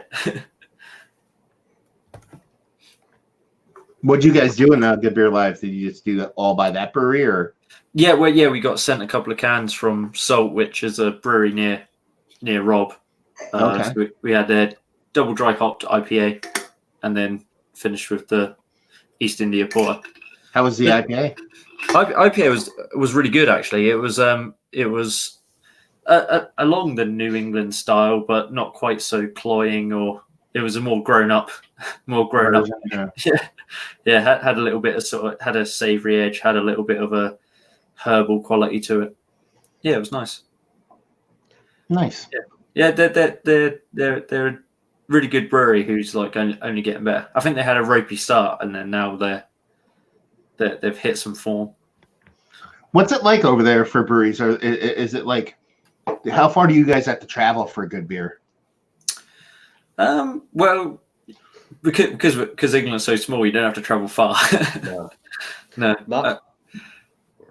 I live right near, like locally. I live really close to like Burnt Mill, which a couple of years ago they won like Rate Beer best like new brewery in England and all that sort of thing. So I'm in quite a sort of traditional area of the country. Like I live near Adnams and Green King and all of that sort of stuff. So like there's newer breweries like Burnt Mill and Little Earth Project, who are sort of a sour and farmhouse style brewery. So you don't have to go far.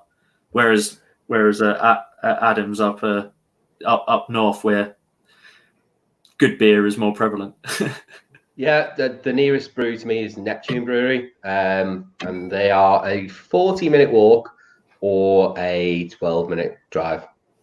Have you done a 40-minute walk? Yeah, it's lovely. It's along a cycle path, so it's straight through a field. It's actually quite a nice walk until you get to the industrial state when it is. But yeah, it's quite a nice walk.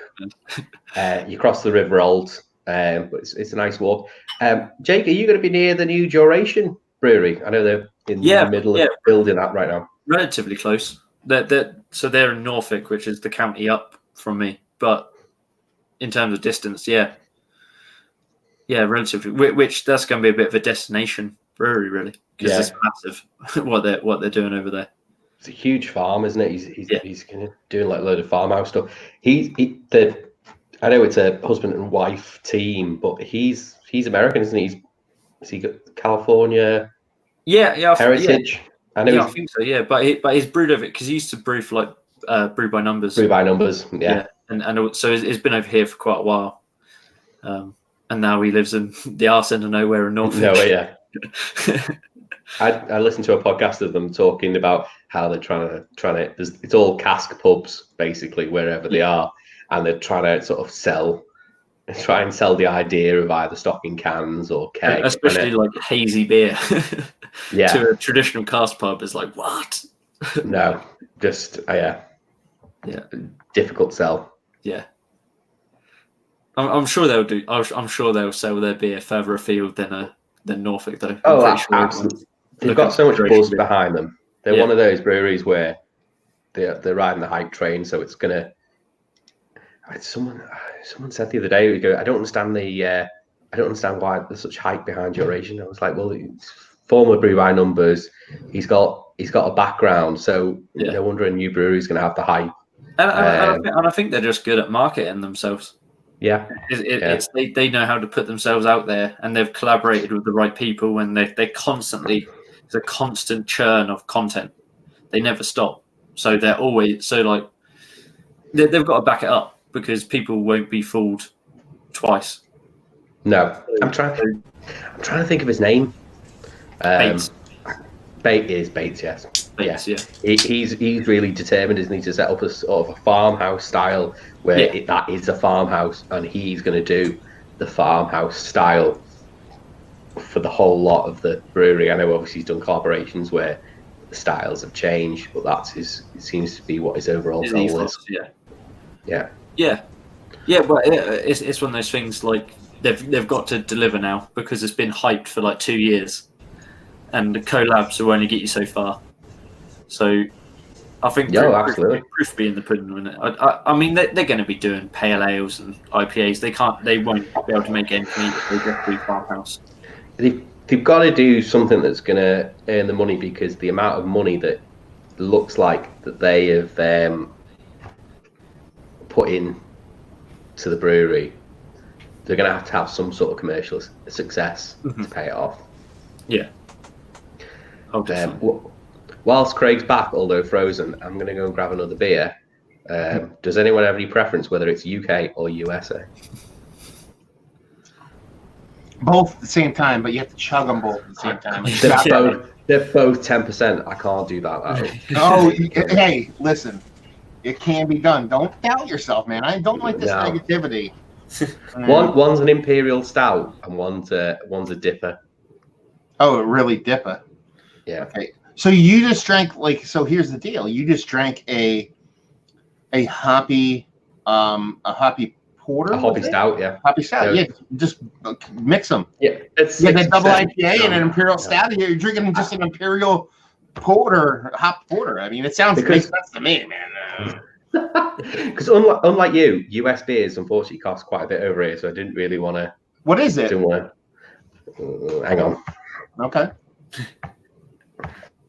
He's going to grab it. God, I don't know about a 10% beer at midnight. Yeah. Yeah. Well, we've all been there, man. Yeah. Oh God. He's excited. He's going for it. Yeah. Well, you sleep well. Your next day. You sleep really well. Yeah. Yeah. Mm. What's the United States beer scene like over there now? You guys have been getting a ton of shit, haven't you? Mm. Well, I think there's still. Well, we don't see as many imports as there used to be. It used to be like everyone was trying to get Stone and. No, I mean like the hype shit. Like I see shit. The hype, yeah. I see shit over here that we can't get. That just ends up over in the UK. Yeah. Yeah, well, it's all traded stuff as far as I'm aware.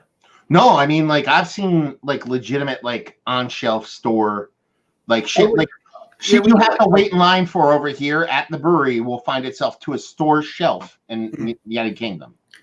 I think it depends on who they know. I think.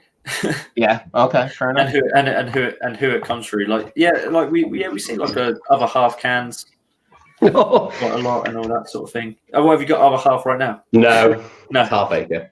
half acre. Yeah, so it's deep space. Camera. And that's double IPA. Yeah.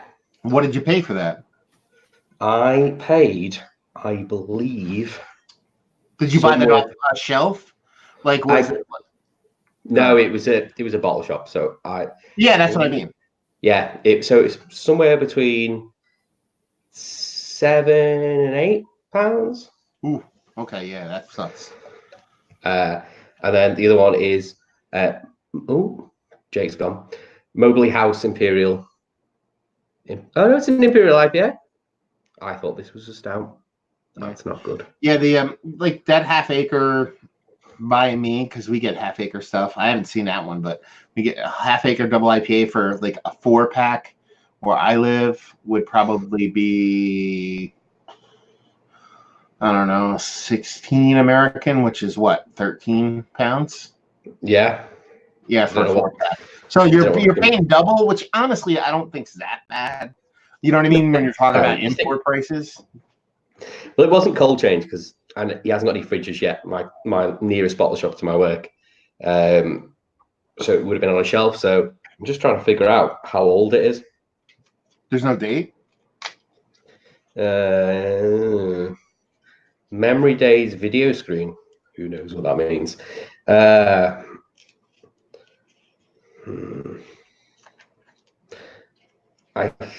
Either the best before was the 24th of June 2019, or it was canned on the 24th. No, if that says best before June 2019, that was doesn't. It just says B. What? I can't even get on this. It says B or BB. It just says B at the end. At the end? I can't see it. I can't see it at all. So 6/24 19B. That's all it says. I'm guessing that it's probably born on that day then, because if it was best, which is not too bad. No. I mean, that's not too bad. You know what it was at 4 months now, 6 or 4, almost 5 months. Yeah. So I don't think that's a big deal. And if a lot of people would kind of, turn their cheek against beer that old, but if you kind of boil it down, or if you think about it, Half Acre, the way they make beer, they don't make beer like everybody else. They make like really well-made beer, but also like longevity, shelf-stable beers. They don't make like shit that's supposed to be just hazy beer. So it should be fine. It was the last one on the. Both of them were last ones on the shelf. 2 different bottle shops, both last ones on the shelf. I love Half Acre. I think they're a great brewery. We get they're like in the States, they're like a brewery not a lot of people fawn over because they get wide distribution. But they're Daisy Cutter. I'll drink that shit all day. That was the last beer I had from them. Yeah, I love that beer. Yeah, I can get Daisy Cutter in 4 packs of pounder cans, like that size can, for like $11. So it's like all day with that. I'll have to save myself until February next year. Flying out to Texas. What are you going to Texas for? Just vacation. Oh, so, why are you going to fucking Texas? Because we're flying into Dallas, driving from Dallas to Austin to San Antonio, then across to New Orleans to arrive for Mardi Gras. Okay, I could see going to Mardi Gras, but why the fuck are you going to Texas? Like, of all places. It's just wanted to go. Okay, fair enough. I mean, there's some great beer in Texas, though. I'll tell you that. I mean, it wasn't for a long time, but there's some really good stuff down there. Yeah. I'm looking forward to Jester King, to be honest. Yeah, when I went to Jester King's awesome. When I went to that beer festival I was talking about earlier, where I had some UK beers, I did a podcast while I was there. I didn't post it yet. Hopefully, I'll have it up this Wednesday. And it was an interview with a couple of the brewers that were at the festival. And one of the brewers that was at the festival is gentleman by the name of Ron Extract, and he was one of the co-founders of Jester King. He left Jester King and opened up a new brewery called Garden Path Brewing a couple of years ago. But yeah, their beers are fucking awesome. Where are they based out of? Garden Path is out of, it's either Washington State or Oregon. I believe it's Washington State. So up there in the Pacific Northwest of the United States. Fair enough. Yeah. I'd say, yeah. So looking for, there's a lot of breweries, I think, in Texas I might hit up, but I'd say it's a holiday, it's a holiday for myself and my partner. We've been together 10 years. So nice. No, it'll be good. Have you been in the States before? Yeah, we did. A couple of years ago, we started in San Diego, due to Las Vegas, Chicago, Boston, and finished in New York, but actually flew out from Newark. Oh, geez. And yeah, Newark's like 40 minutes away. I live like 40 minutes away from Newark. So we got the train. Yeah. It took longer in a taxi to get through New York traffic than it did to get the train from it wasn't Grand Central, it was Penn Station. Yes, it was Penn Station to Newark. Yeah. No, I know. I try. I'm a 40. If I get on a train. So if I go to New York City now, what I do is I live in New Jersey, right next to New York State. So I drive about 20 minutes east on the highway here, and then I park and I get on a train just because that's how far the train is away from me, and so that takes me about an hour and 5 minutes to get into Manhattan. It'll take me probably about an hour. It won't take me much longer actually to get into Manhattan, but it's like so much cheaper. Just to get into Manhattan with your car, and I mean, living in the UK, it's much worse with London and stuff like that. But like getting in New York is like $20 just to get in. They're like, you want to come to New York? Give us $20. That's what it's like. There's this toll booth, and it's like, here, you give us $20 American dollars, you're allowed to come into New York. So fucking crazy.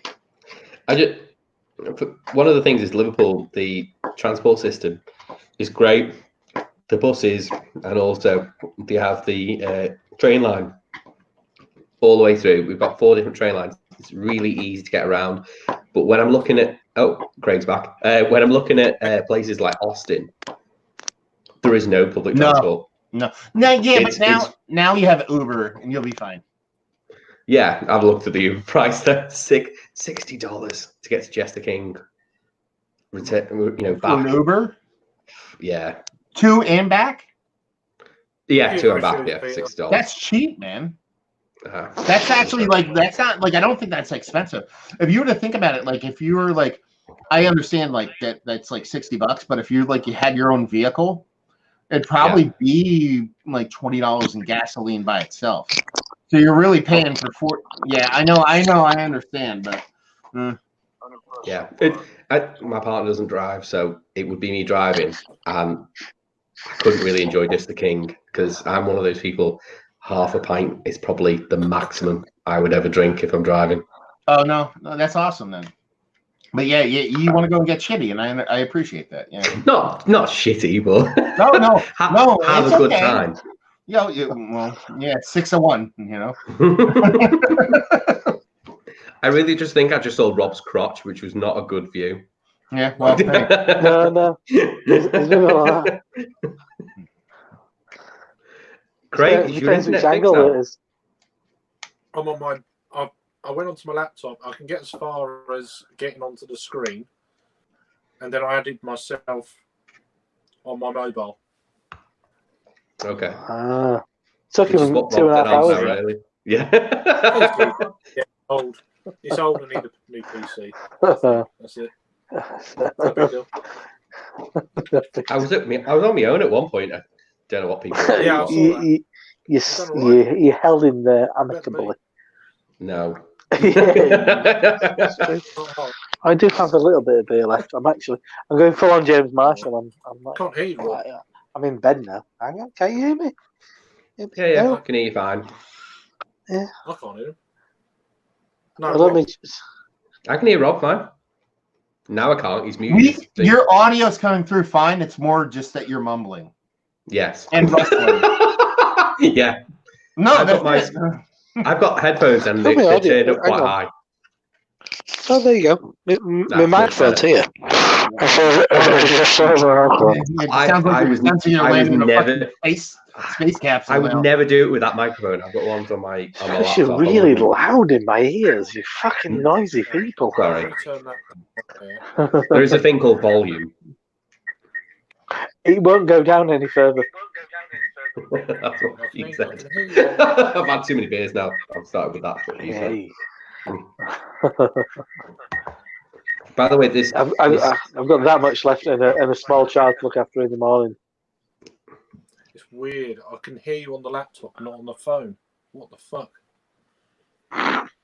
speakers. Really weird. It's the biggest What's that about? biggest confusion of technology ever. Hard power off your laptop. Like hold the power button down.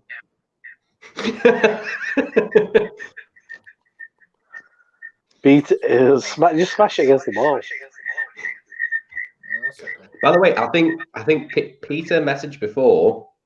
I don't know if he's wanting to join. I know Paul at PA Brews was trying to get on before, but Craig is the key holder.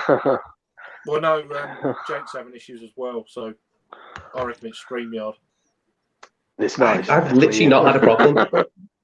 Me neither. Apart Well, up from until when I can 2 get back weeks on. ago, I hadn't either. So, Yeah. I know they update some of their things, and sometimes things aren't compatible for whatever reason. From It must be- it must I've be- gotten a. Go ahead. Sorry. No, sorry, go on, Matt.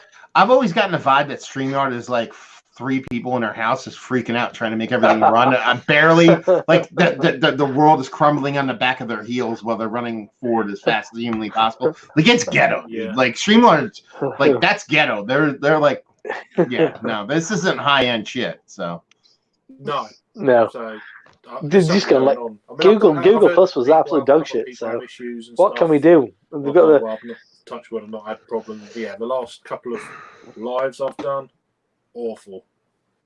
Just really okay. He's fine. He's now fine Jack's earlier. having issues as well. It's like, and he says like, I'm going to go to bed. I'm like, yeah, well, it must be perhaps it's not this laptop. I mean, the laptop's working fine now. So I don't know. It's odd. Yeah, you're better than you were earlier. Yeah, definitely. Better than where you were when you did the original stream. but you're on Okay. your mobile phone now, right, Craig? Yeah, or the camera. Yeah. If you're using your mobile phone, but your laptop's where you're saying your laptop is off to the side and you can use it and it's fine, it's not fucking up. Yeah. Then just it's the your camera. it's your it's so you, like you're not Video using card your driver. laptop. You're not using your laptop at all. You're just using your phone and that's it, right? Yeah, I mean, I could try.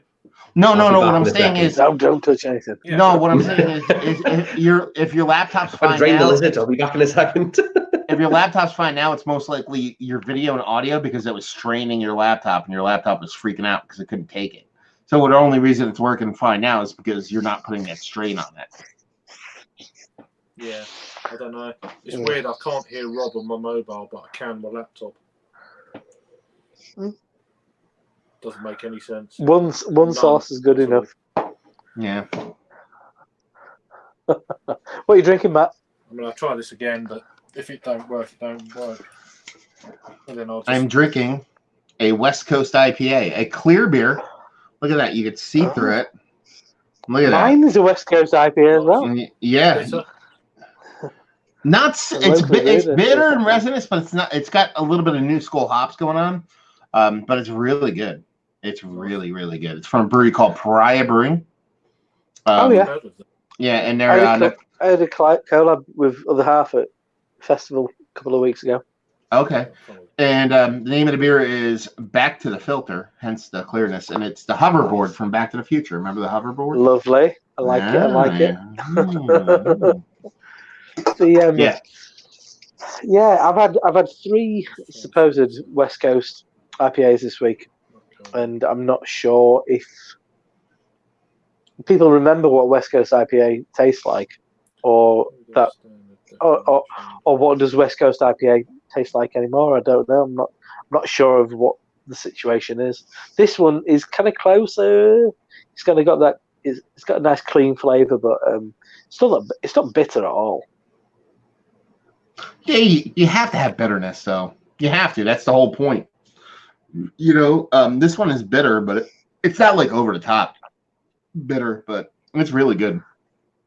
I mean, a lot of people make like West Coast IPAs because, I mean, you probably get this in everywhere you go as far as the beer styles, but a lot of people make beers based off of what they've heard and what they've read as opposed to what they've actually experienced. So, yeah. Hey, Craig's on twice. How you doing, buddy? Let me just try something. There's a visual and audio echo. He's going avant-garde. Yeah. It's like, you sure you're not Andy Kaufman? He's gonna go. There's gonna be like 6 Craigs in a minute. He's gonna go. He's gonna go like bullet time.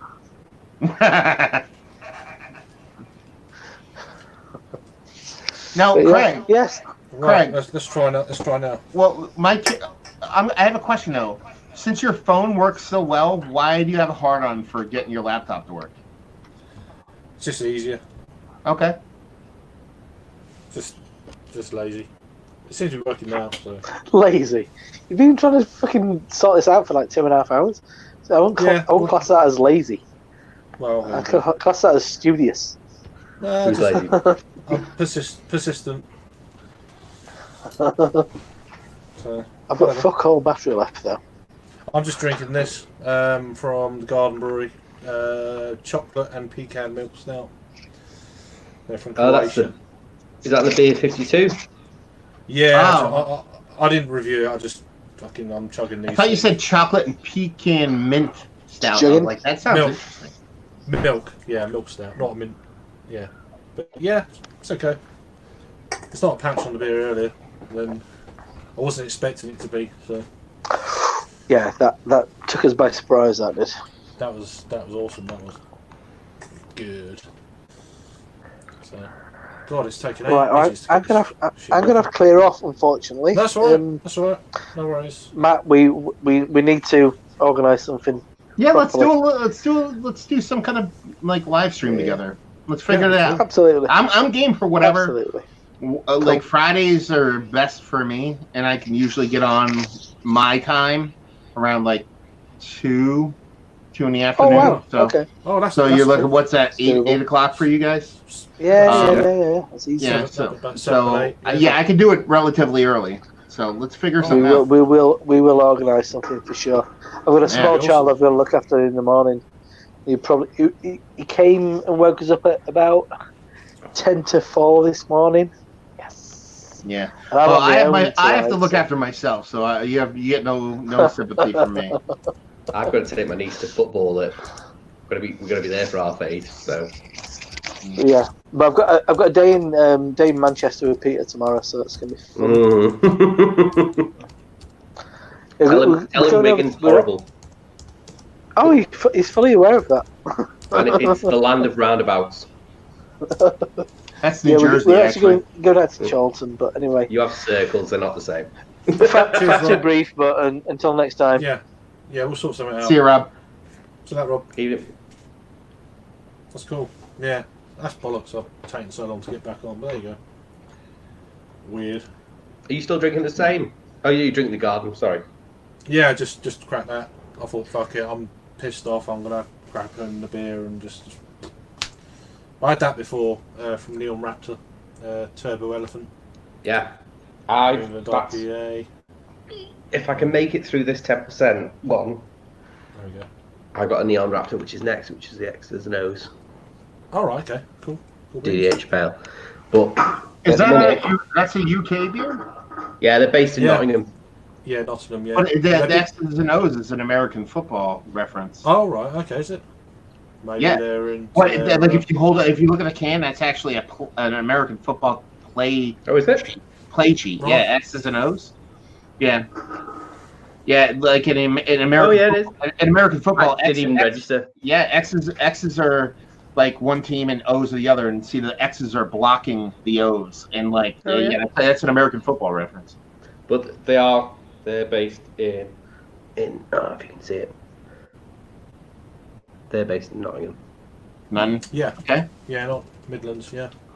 Yeah. So somebody either there is a fan or I've- likes to make fun of shit. So. Yeah. Maybe. I mean, it's the first beer I've reviewed from them for some reason. It's taken me ages, but Was I've it got this good? in my tech. Yeah, it's not bad at all. It's, Spoiler alert. Sorry. Yeah. It's not. It's not. No, but it's not. It's not. It's not bad at all. It's okay. I find the branding is very confusing, especially when Yeah. it comes to there's a company in what's going on here? There's a company in brewing company in Southampton which is called Staggeringly Good, and Yeah, their branding is T-Rexes. So you can imagine Neon Raptor, T-Rexes. Yeah. It's very confusing branding. But Is that See, I mean, sorry, is that former Mad Hatter Brewers or? no, Staggeringly Good. They're based in Southampton. I don't know who. See, Oh, the that United one. States. Yeah. I'm thinking of gibberish. Sorry. No. Yeah. Gibberish is an owl. That's their branding. Yeah. No. The former Brewers of. Yeah. Well, there's two. So there's two. There's Paul and Gaz. So Paul is now Orbit. So you'll see Yeah. they're based Yeah. in London. So you'll see a lot of Orbit stuff. And I Alright. believe they do like a white label series, which is their specials, and that included the Tzatziki Sour rebrew from when it was Mad Hatter. Right. Yeah. It's staggeringly good. I think is it Scott and Wanda are from Yes. down that way. I think And I that's think their. they passed it on to you know his name. Yeah. Simon. Yeah. Well. Yeah. But That's cool. they- Cool. the brew, the branding is very similar, but they both do juicy IPAs as their special. I know that Neon Raptor did that Jaffa Cake stout. but Yeah, main- that's one I really wanted to get hold of, but I didn't unfortunately. But I find them really difficult to get hold of. yeah, I mean, until fairly recently, this is the first cans I've actually picked up locally from these guys, Neon Raptor, and it's like, but yeah, Oh, I get more on. I've seen them at beer festivals, but never got round to trying them and stuff. It's just Paul's there, but he's having issues. I know as well. he's on mute. And No, he's having his issues. camera. He's already mentioned okay. it. He said he's having it, so it's not just me. Because I'm absolutely fine now. What's going on? Why couldn't this work like 2 hours ago? I've literally not had a problem. I don't know if you saw before, but I got that. I don't know. Let me just do that. Oh no, not full screen. Yeah. Deep Space, which is Right. from Half Acre, which is there. Oh right, okay. Yeah. So we mentioned it before that they're a Chicago brewery. Yeah. I have a couple of bits and bats from them this year. They had quite a plethora of beers around just after or around the time of the London Craft Beer Festival. There was their beers everywhere. All the American breweries that come over, their beers were everywhere. And I think they've done a lot of collabs, all these breweries with UK breweries in that kind of month. Yeah. Also in August. And other half have been prolific, haven't they, with collaborations Yeah. with the UK breweries. Yeah, I think Verdant just come out with one collab with them. I think it came out on Friday. So Yeah, I can never get. I'm always working at 10 o'clock in the morning on a Friday. I can never get a Verdant beer online. But then even if you could, it's just getting on the website. Everyone's just on there. It's just they can't handle it. They just need to produce more of it. So. Well, there is a bottle shop near me called Crosby Bottle Shop that do actually have some Verdant now and again. So I got Neil Gets It Done. Which is, currently, I had it in March of this year, I think. It is my best beer of 2019. Yeah, that sounds good. Are you going to watch the rugby in the morning, or?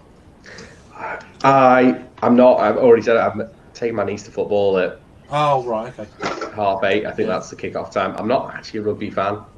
I like I like the Lions Tour. I like World Cups. I like the Six Nations. And that's about it. I don't watch any kind of league rugby or anything like No. that. That's all I watch. So. I work in Prescott, which is literally on the border of St Helens, and St Helens is a massive rugby town. So there's a lot of people who I work with that are huge rugby fans. Yeah. But it's Cheers, Rod. not my cup of tea. At a left field, I am actually going to wake up and watch it. Only you didn't expect that, did you? Only because I've caught a couple of matches as of recently, and I watched last week. It was England and the Blacks, and I really enjoyed it. That you know was what I mean? Man. Yeah, they were and I was like, you know what? I was kind of pissed because the next day I didn't catch Wales versus South Africa. And it's England versus South Africa is in the final, right? So I figured because it's over my time. I think it's gonna air like around 4:35 in the morning, and that's typically when I wake up on Saturdays. And for no other reason but no other reason, just that I wake up that like my brain starts, and I usually kind of fiddle on my phone for a while. So I figured, you know what, fuck it. I'm like, I'll wake up and watch it. So I'm kind of actually excited to watch it. Yeah. Hopefully we can do it. But it'd be good for rugby in this country.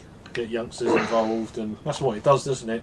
Major finals and stuff. It just gets all wherever you're from. It just gets all the youngsters going. Yeah, it's an odd thing. You wouldn't think it, but one of the biggest sports for collegiate kids, intramural sports, like non-scholarship sports, is rugby. Like almost there's so much rugby played over here, but it's all like there's nothing to be made as far as like money, or you're not going to go into a pro league. It's more just for fun, but a lot of people play it, so it does have a decent following over here. In America, the United States has gotten better. I think we're like ranked like 19th or 19th or between 20 and 15th globally as far as rugby. And if you look 20 years ago, we were like nothing. So slowly working our way up. That's the thing. I prefer global sports than to say a domestic sport or whatever. I just think I think you've got more of an idea of who the best in the world is or something. I would argue that completely in the opposite direction. Yeah. Yeah, only because I enjoy international sport from a kind of personal pride standpoint. You know what I mean? Because it's easy to rally around your country. You're doing whatever. But I really do enjoy professional sports because I like the best of the best competing against the best. You get a lot of diluted talent. So if you're talking about soccer, if you're talking about World Cup soccer, you have all these great players, but sometimes you have a great player on a team, Wales with Bale, or you have Irish players or whatever. You have such a diluted product. But when you're talking about pro sports, you have all these great players on these teams, and they go head to head, and there's a lot more kind of like great against great, as opposed to like, okay, a couple good guys, a couple okay guys, and a bunch of shit against each other, Yeah, I suppose. I just prefer sports that are played more globally or within a continent, or cause you've got more of an idea. You got rather than just one, like something you've never heard of in one country somewhere. I mean, American football is massive. Yeah, great, but then to say you're world champions, it's like, well, you only play it in America, so that's null and void. Baseball World Series is actually that's not true though. That's not true though, because like it's not so much, and this is how I argue against that, is that for the sport of American football, if you're great, it doesn't matter what country you're in, you'll make it in the NFL. Yeah, but I'm not sure I agree with that. Everybody just kind of stopped. Yeah, same as what I thought. I might have got kicked out because of my opinions. I can hear you fine, but you're frozen. Is it me or I don't know? You're moving fine. Yeah, I don't know, but yeah, I think that's it. It's working now. Yeah, Matt. Am I back? Yeah. Am I back? Okay. You're a bit pixelated, but you're all right. Okay, it'll come back. But anyway, the whole point is basically like there's not enough talent of people that who are into American football to facilitate leagues around the world. There's interest enough, but there's not enough good players because it's a relatively green sport. It hasn't been around as long as the other one, so you can't have 40 leagues in 18 different countries. There's not enough people to do that. There's just not enough talent to do that. So it's not so much you can actually say you're a world champion because it's not so much that the NFL is like we won't allow the NFL to play somebody from Uzbekistan, but if they did, they would hurt them and they would all die. So you can't do that. So that's the thing. Same thing with baseball, World Series. Like it's kind of like there's a huge amount of talent in South America and Japan and all that stuff, but they don't kind of say, "Oh, it's the World Series." No, it is the World Series because there's only 2 players that come out of the Japan League, which is huge, and actually can make it in the Major League Baseball. So while it is kind of closed, it is the best of the best. It just so happens that every single country on Earth plays soccer. Or is everyone else because going? all you need to play soccer, you need to do is play soccer. But here's the thing: all you need to do to play soccer is your feet and an object. You don't need a field, really. You could be on asphalt. You could be anywhere. You could really just play a pickup game of soccer wherever if you really wanted to. Think about the most destitute country in the history of mankind.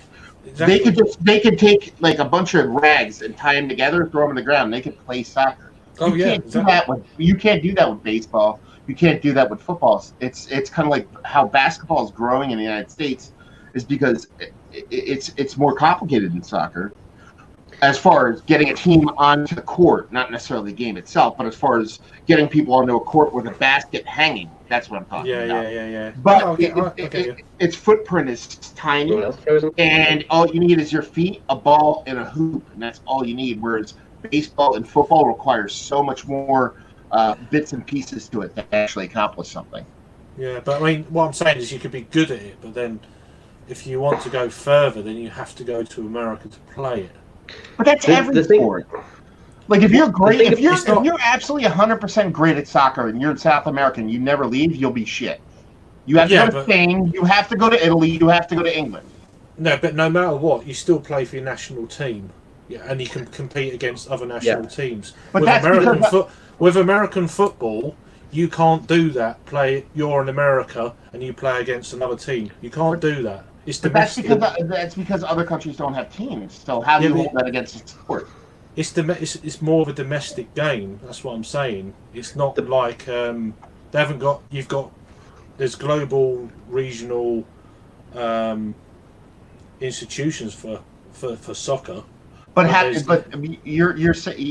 you hold that against a sport though? That's what I'm trying to say. I'm not holding it against it. I'm just saying it because that's what it is.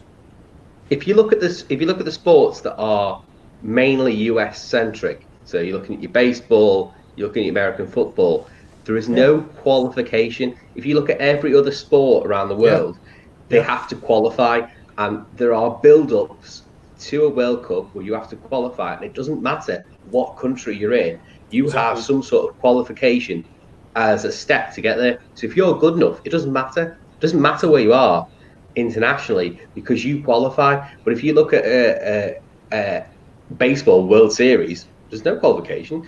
Even if you look at MLS soccer in the USA, there is no promotion and relegation. That unfortunately for me, that is the problem with American sport, is the fact that they have no way of breaking in because there is no qualification, there is no promotion, there is no relegation. No, see, I always view that as an argument as somebody who's into an international sport that has no other basis to argue, so they use that as a crutch. And that think about it this way: it's like if anything, apply it to anything else, food, restaurateurs, beer, all that stuff. If somebody doesn't have some kind of like international or international kind of aspect into where they can show their product, then their shit doesn't count because it doesn't apply to everybody else. You know what I mean? Like it's just because That's not true. That's not. What do you mean? Not at all. If you're Michelin star, you have to qualify for that. Yeah, you have to be No. nominated. You have to be nominated first.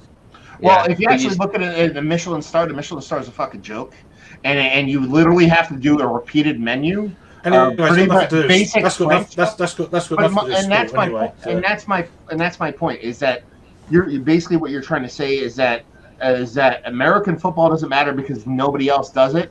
But just because no one's saying it No one's doesn't saying that. matter. I'm not saying it doesn't matter. There's American football all over. You have the Canadian League. There's a league in the UK. It's just it doesn't intermingle because there's no qualification to like a world league.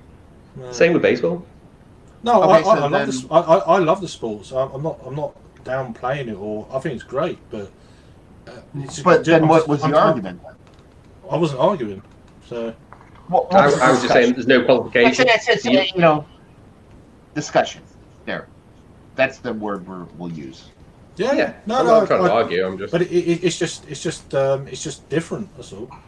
It is different. In what way? Like the reason what you were saying was it doesn't stack up to the other leagues because there's no other like global kind of groundswell around the sport. So, and the global scale, it doesn't really live up to the other leagues, whether it be cricket or rugby or soccer or any of that stuff, because it's only played in America. If you look at an example, That was the idea. An example is the FA Cup. If you look at the FA Cup, Okay. anyone from non-league can become an FA Cup winner. Yeah, every team, every single team. Realistically, even that's not going to happen. Yeah. No, But they have the potential to do that. If you look at an American NFL league, the league is closed. You can only enter that league if you have financial backing to enter into that league or popularity. But so is the NBA. So is basketball. So is a bunch of other sports. So why the NFL? No, American sports. It's all the same. There's no potential. So where American sports in general. Yeah, if you look at like a Leicester City where in Championship League 1, and then their continual promotion, they end up winning the Premier League. You would never see that in America. Yeah, but you're actually talking about but that's the thing. You're romanticizing the whole kind of evolution between like you are because it's a matter of going. So it's a matter of you have. It is what it is, but you like the aspect of the relegation versus you could be this podunk little club and then you move yourself up. Now is a completely different discussion from what we were talking about a player wanting to do the sport they wanted to get into and not having access to get into that sport. That was a completely different kind of angle than what we were discussing earlier. But that gives them access if that club can move. Oh, we've frozen again. Is it me? If that club can move throughout, then he doesn't need to. Well, he probably will need to leak to benefit his career. I agree on that completely, but because you can we all gonna agree Leicester was a fucking like crazy bonkers one in a lifetime crazy amazing thing. So you're talking they were amazing. That year they were amazing, and everyone else were awful. It was just that opportunity was there.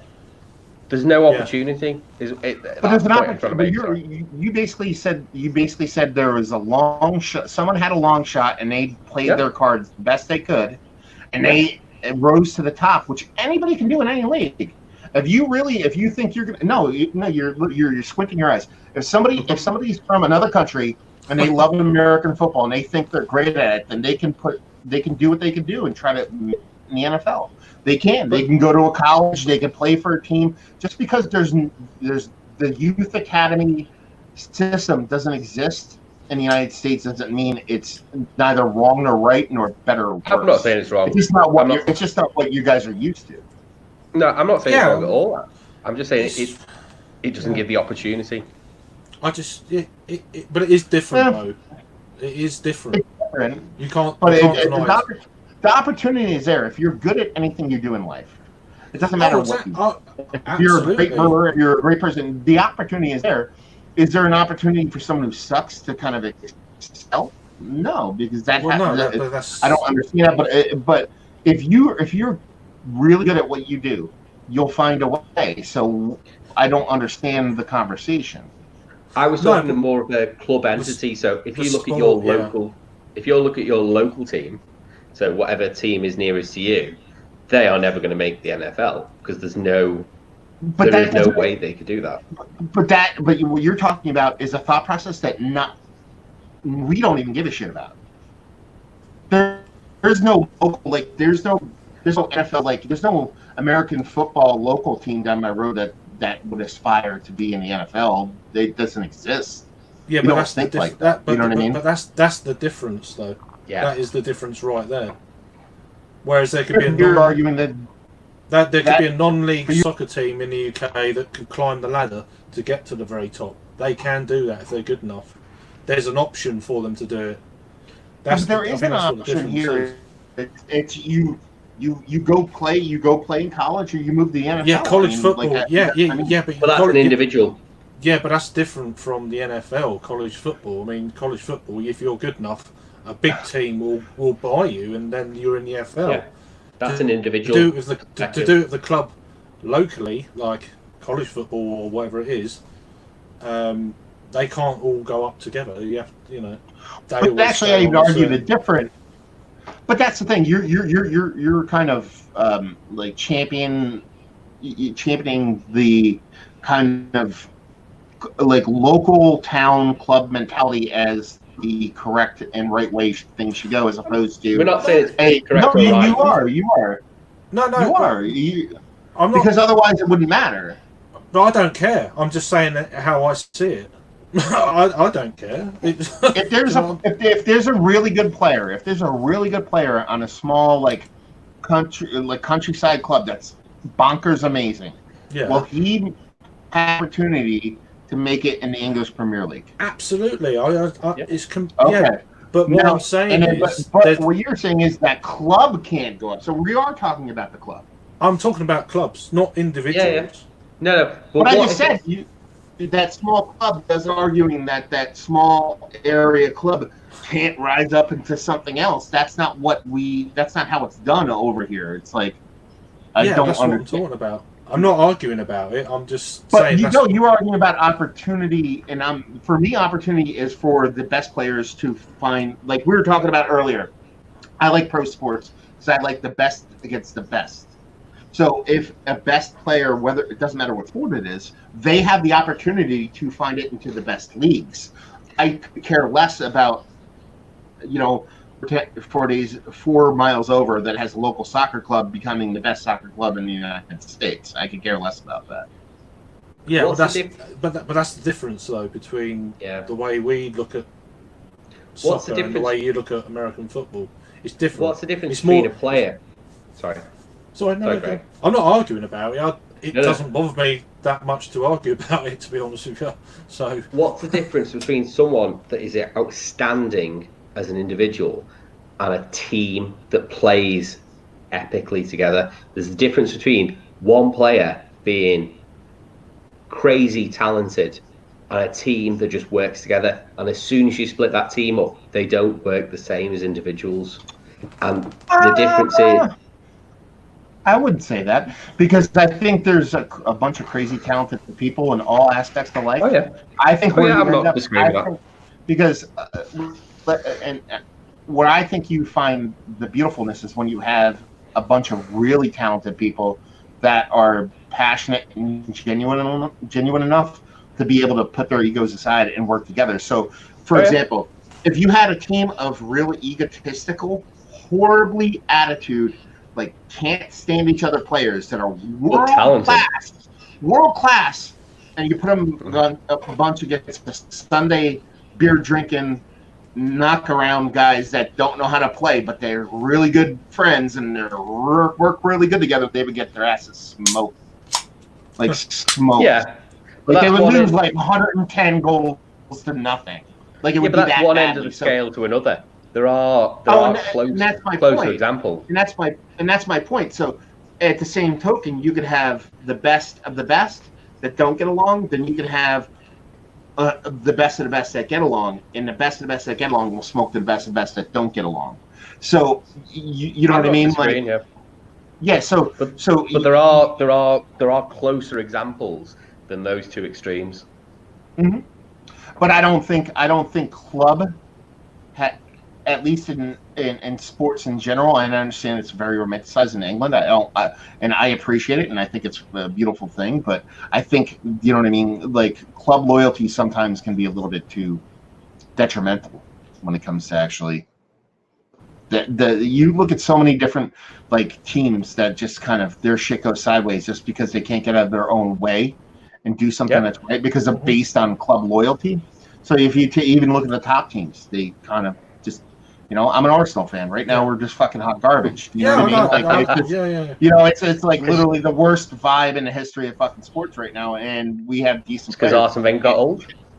No, it's not so much. It's not so much that. It's you know. I like it when you do. I like it when you do your reviews in your Arsenal shirt. You know, I'm not an Arsenal fan, but it's quite good. I like it. See, I don't know what fan Craig is, but I'm going to guess if that's okay. Yeah. Go on. West Ham. Nah, not local. Really? No. Don't tell It's me a you're a boy. Liverpool fan. No, I'm not. Well, you No, are. okay. You Everton? I'm a Liverpool fan, yeah. Oh, you're a Liverpool fan. Oh, Yeah. you're doing all right then, yeah. This year, I had to deal with the 90s where we were crap. No, I know, but it wasn't so much that. It's the way you was run. It's why it's taken so long to get back to where you are now. It's a lot. It's a lot of different things. I don't think it's one thing. Yeah, but it's been sorted out in like 3 or 4 years. So that just tells you what they've been doing for the last like 25 years. It's more than 3 or 4 years. You look at the 2005 Champions League win. There's been spits and spats all the way through. Yeah, but there's been. I think it's down to. There's a lot of things. But I think it's a lot of luck. Because it's a lot of luck. It is. Because you have to get the right mix. You're talking about the right mix. If it was a lot of luck, we'd have won last year. No, but I don't mean luck as in just general like luck. You're a lucky person, but it's when you're picking the right players. You're investing in the right players. You have the right like youth academy players. You have the right coach. All those parts need to fit. So if you miss on one of those things, you're probably just not gonna get there. You'll get close. You'll get, like you were talking about, getting a Champions League but never winning, like Arsenal. Like you get it far enough, but you never win anything. Like you get to the top, but to get to that next level, to where you guys are, to where Man City is, and nobody else is at this point, you're to the point where you're just that head and shoulders enough above everybody else to where everything just a couple turns went right, because you have an academy player you're all in on, and you bring him up, and eventually, you know, he's just kind of mediocre. You invested all that time and money, and you didn't sign the right pick, at least. If you look at the squad for for City, and Liverpool, there's not that many academy players. If you look at Robertson, not from Liverpool, but he came through the academy at the end. There isn't many academy players in the main squad for Liverpool. Same with City. Well, academy was part of it. It's also, like I said, picking the right players. Like your bankroll, your weekly wages aren't more than Arsenal, aren't more than Manchester United, aren't not like you just. It's not like you were Chelsea of old or now like you have a high wage bill, but it's not the highest. Man City throw money at people. Man City have thrown money at people. Man City have thrown money at people. Easy. That's Chelsea of old. The old Abramovich, where like 10 years ago he threw money at every single thing on the history of mankind. When Man City throws money, you guys, while your wage bill is high, it's not like crazy with money. So it's not like there has to be there. You have to pick the right players, and sometimes you just swing and miss. And if you pick, whether it be through academy or purchasing, if you pick 10 players and you hit on 8, you're on. If you hit on 6, you're not awesome, and that's only 2 players of difference. But if you look at the late 90s and early noughties, sorry, No, carry on. What's up, Nick? I just want to say If you hello look at to. I just want to say hello to Maxwell. Nick. Nick, how you doing? How Hey, you doing, Craig. sir? Hey, Matt. Hey, other guy. I don't know. Adam. Adam. Yep. How's it going tonight? From the UK. I think I had talked to you before. Anyway, yeah. What's new? I'm drinking Talking about aphrodisiac. All Yeah, right. not talking Oh, about it's a beer great at all, beer. which was terrible. Yeah, we're talking about sports. Yeah, just Probably why I must, tuned You want in. to chime in on hockey or what? yeah, come on. Not I know nothing really. about nothing Paying, about haven't that. been paying too much attention to. Well, other than how the Habs are doing, I guess, but that's nothing exciting. Is Rob still in the background, Craig? Because he messaged No. you before saying that. There's no one Okay. in. There's no one in the background. Just Nick messaged me. He said knock knock, and I was like okay. And he's that's it. There's no one else lurking. I sent Rob the link. So He's did not I. seen it. He's not seen it yet. What are you drinking, Nick? What are you Just- drinking? Oh, we showed Mike. before. Aphrodisiac. Aphrodisiac. Oh, Yeah, just showed that. what is that? That's Aphrodite. Right down that thing. Yeah, well, yeah, it is. It's called Aphrodite is called aphrodisiac in Quebec. It's the French spelling of the word, basically. Same label, same beer. Just is called something different. Nice label. Yeah, it is. Yeah, Judas Seals labels are awesome. 6.5. Yeah, this It's is stout. this is one. It is. It's a strong stout. I say strong. It's 6.5% of the ABV. It's not that strong. Brewed with cocoa and vanilla. It's actually one of their one of Judas Seal's best beers, in my opinion. So, Cool. maybe a slight notch down from what I remember, but I don't know. It's still pretty freaking tasty. Pesce Mortel's the best one I find from these guys, which is their coffee imperial stout. We don't seem to get any. Oh, well, there's only one Canadian brewer that we seem to get here. Yeah. Collective Arts. Collective Arts. I was going to say that we get tons of collective arts down by me. So Yeah, we Yeah. get loads. I mean, they first Even on appeared draft. Yeah, they first appeared like what 2.5 years ago. And you guys don't get Unibrew? Who? Sorry, What? Unibrew? you broke up. Unibrew? No. no, Really? Yeah. Collective I would- Arts is the I only would- one. I would assume Wow. they would have got Global Distro. Yeah, You like get, for Unibrewers. yeah, we get one or two like Hop City and That's Moosehead. yeah, part of the Moosehead kind of umbrella, I guess. But we don't get the main one that you guys rave about. We get the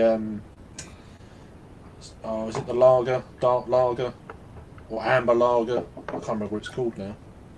What, Something, Collective Arts? something Squirrel from Hop City. Can't remember what it's called. Oh, Barking Squirrel. Barking Squirrel, that's it. Yeah, Yeah, that's like their classic, like almost like a Vienna or amber Yeah. lager. So yeah, amber lager. Yeah, that's quite Yeah. nice. yeah, We it's don't get- basically just Boston, like almost like Sam Adams Boston lager. So I quite enjoyed it. Yeah. But we don't get that other one that you rave about, the Hotbot. thing. yeah, Hotbot, Hotbot is a pretty damn good IPA considering you're buying a 6-pack of cheap ass beer. Yeah, for the quality you're getting, sort of thing. Yeah. We don't get that, which is annoying. I'd like to try that. No. Yeah, I think we've had the full core range of Collective Arts here. Easy. We've only just started getting the IPA series in the last sort of 2 or 3. We've had the full core range. We've got Echo going on. That was me. Sorry. Oh. Oh, no, that's all right. Oh, Christ. Just because my local bottle shop had the porter, it was alright. Yeah, that's the Imperial Pour was bloody good. Oh, from I Collective know, it's Arts? just standard 5.6, isn't it? Yeah, the Imperial Pour is amazingly good. What's that? Collective Arts? Yeah, Yeah. yeah. Yeah. I never tried the Imperial Porter, but their standard porter is actually pretty decent too. Stranger Than Fiction. Yeah, Yeah, that's the one I had. Maybe it didn't travel well. I found it really sort of bog standard. Hmm. Yeah, Not I mean- really. I know I've had an old can of it before. It came off as kind of metallic. Yeah, yeah. Well, I say this was on Key Keg or Eco Keg. A couple of weeks ago, I had the is it the guava sour? I've not had that one yet. I don't draft in my I'm trying to remember what hometown, the which is bonkers. Collective Dub Arts like. one. Yeah. Yeah. Joe and I did that as a mystery beer, actually. All right. Yeah. Joe from That's Beer Patrol, he was down there. nice. Yeah. Yeah, God rest his soul. Yeah. I miss him. I miss Joe. I haven't seen Joe on in like months now. I mean, I talk to him. I talk, message him and stuff. But yeah, I do miss him. He's just working all the hours he can. Yeah. So, which is fair I dues. bet. I mean, he reckons it's going to quieten down, but hopefully it does, so you can have a rest and we can chat to him. Yeah, hopefully, if he does quiet down, you see more of him across over the winter time. Yeah, hopefully. Well, being a selfish way, so I want to talk to him. But yeah, you got to do what you got to do. Yeah. So, surround sound was the dipper. I couldn't think of what it was called. Right. Oh yeah, I never actually had that one. They had multiple like variants of cans? that too.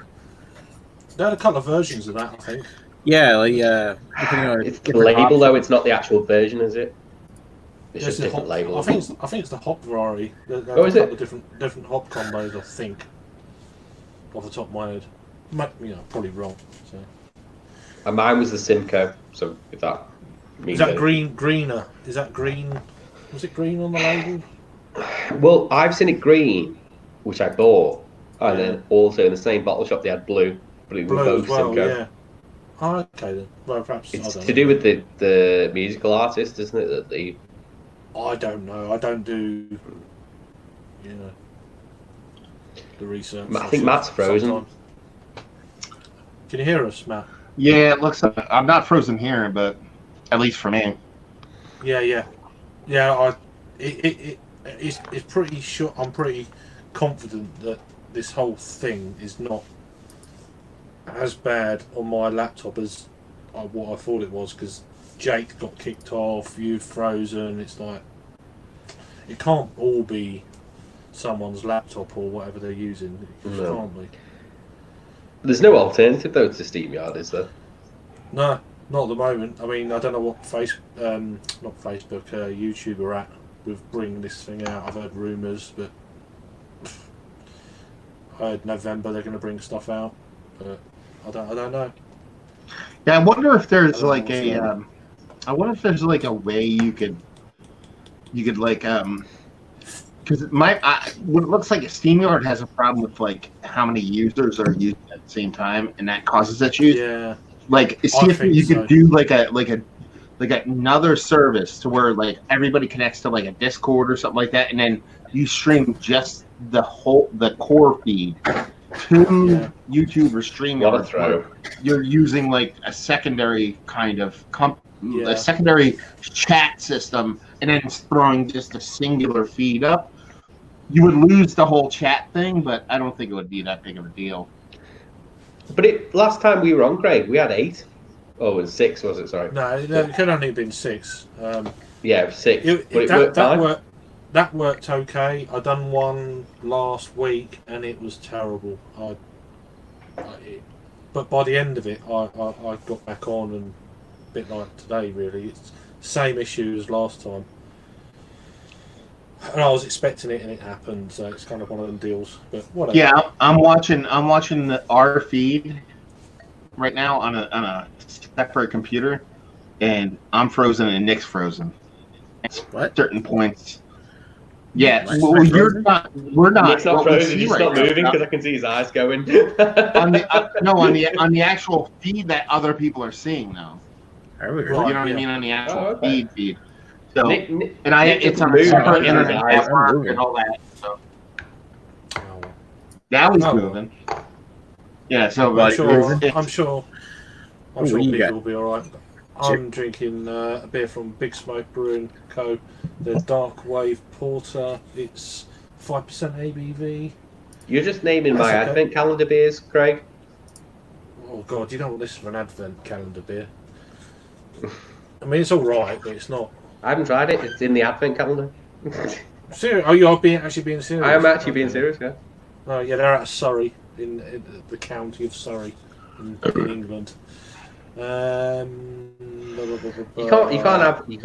can't have 24 beers that are all going to be excellent. Depends how much you're spending though on an Oh, advent calendar. Sometimes. I mean, I don't. I've ummed and ahed the last few weeks. Well, should I get one? I mean, I think Beer Gonza, I've got a good half decent one coming out. Yeah, but it was £75. Oh, there's some more than that though. Oh yeah, Go- you're going into the hundreds at some of them.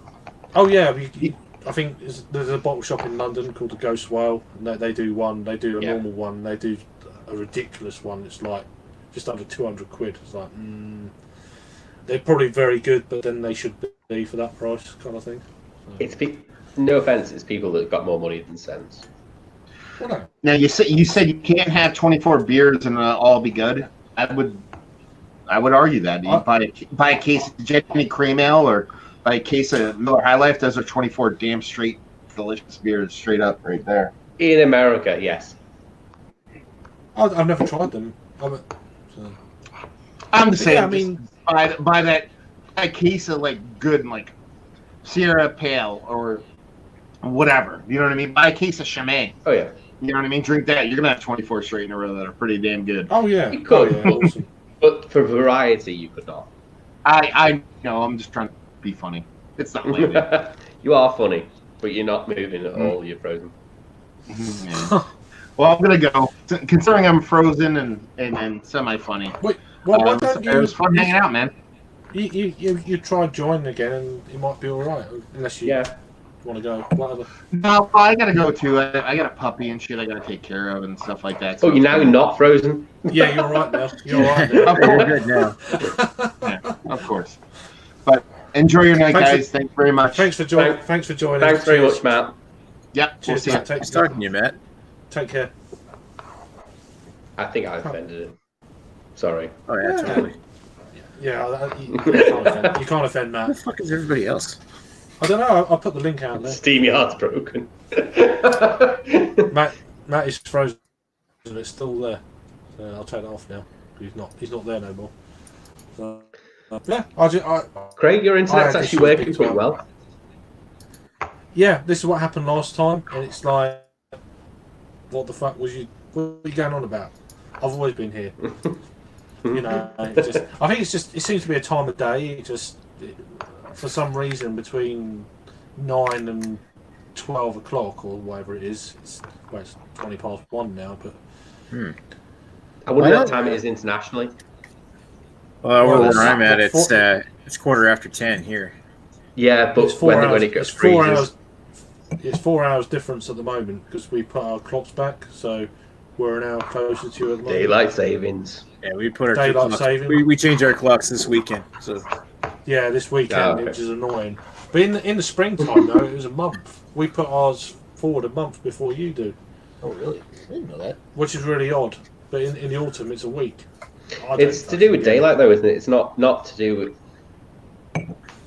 I just thought it think was to do with everyone. I just think UK and Canada should have the same time zone, and I could join every string. yeah, about that. Yeah, I don't really wanna get up at 5 wake up in the morning at 9 and it's still dark I just- at weekends. I just don't see the problem there. So I don't know. It pisses me off though. It's just like because I have to go to bed a lot earlier these days, so hence I can't join midweek, which yeah. pisses me off. I'm gonna have one more beer and then I'll have to go. But Yes, Be fair back in a dues. I'm second. gonna. I might have one after. Well, no, I want to get up for the rugby. That's the trouble. Oh, I'm gonna go take my niece What's to it like? football. it's like what is it? 1 in the morning and you got rugby on?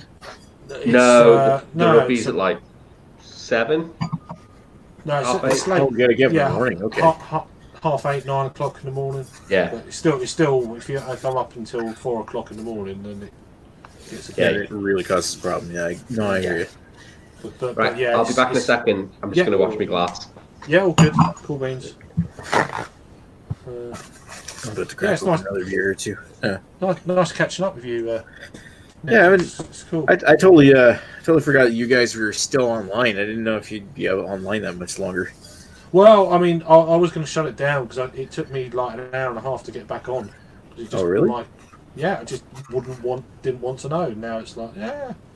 Huh. Yeah. I was on my phone for a while, but then I couldn't add or take anyone off, or I couldn't show any comments, or it was a proper nightmare. I didn't think I think StreamYard, like for hosting, worked yet on mobile, or you had to buy that or something.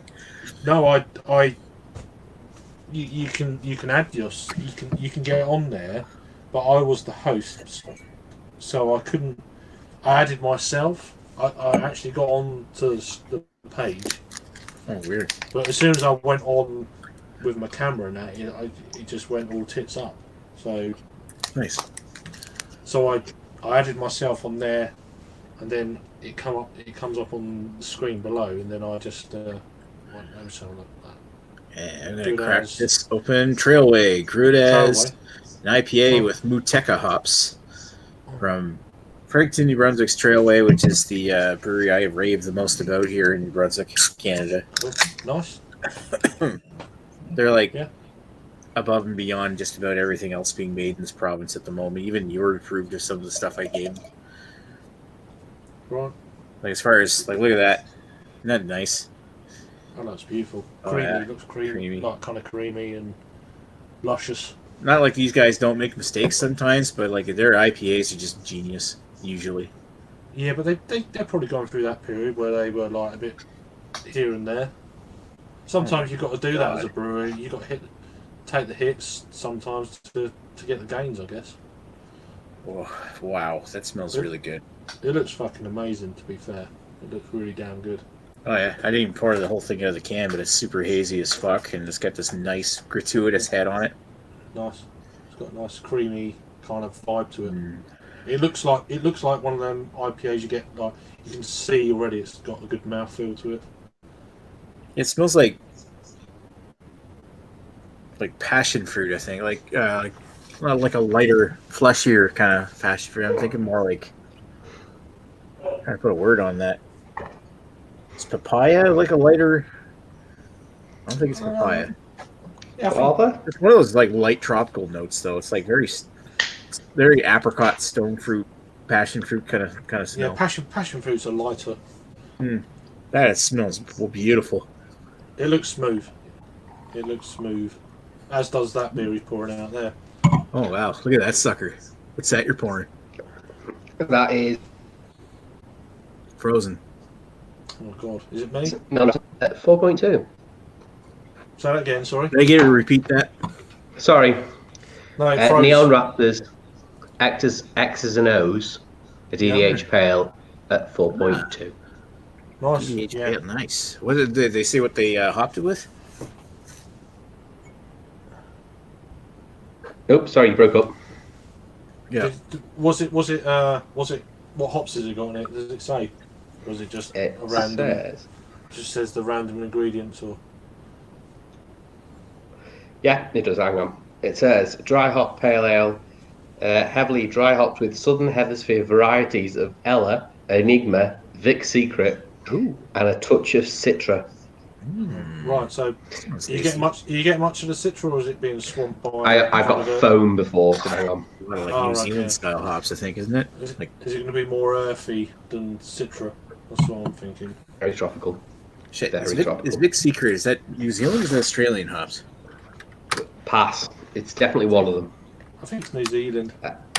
You can definitely taste the oat. It's got oats in it.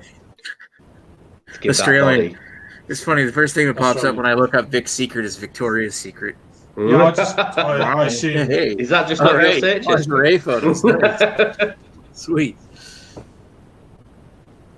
No, but definitely the hops, the oats, sorry, you can feel the body to it.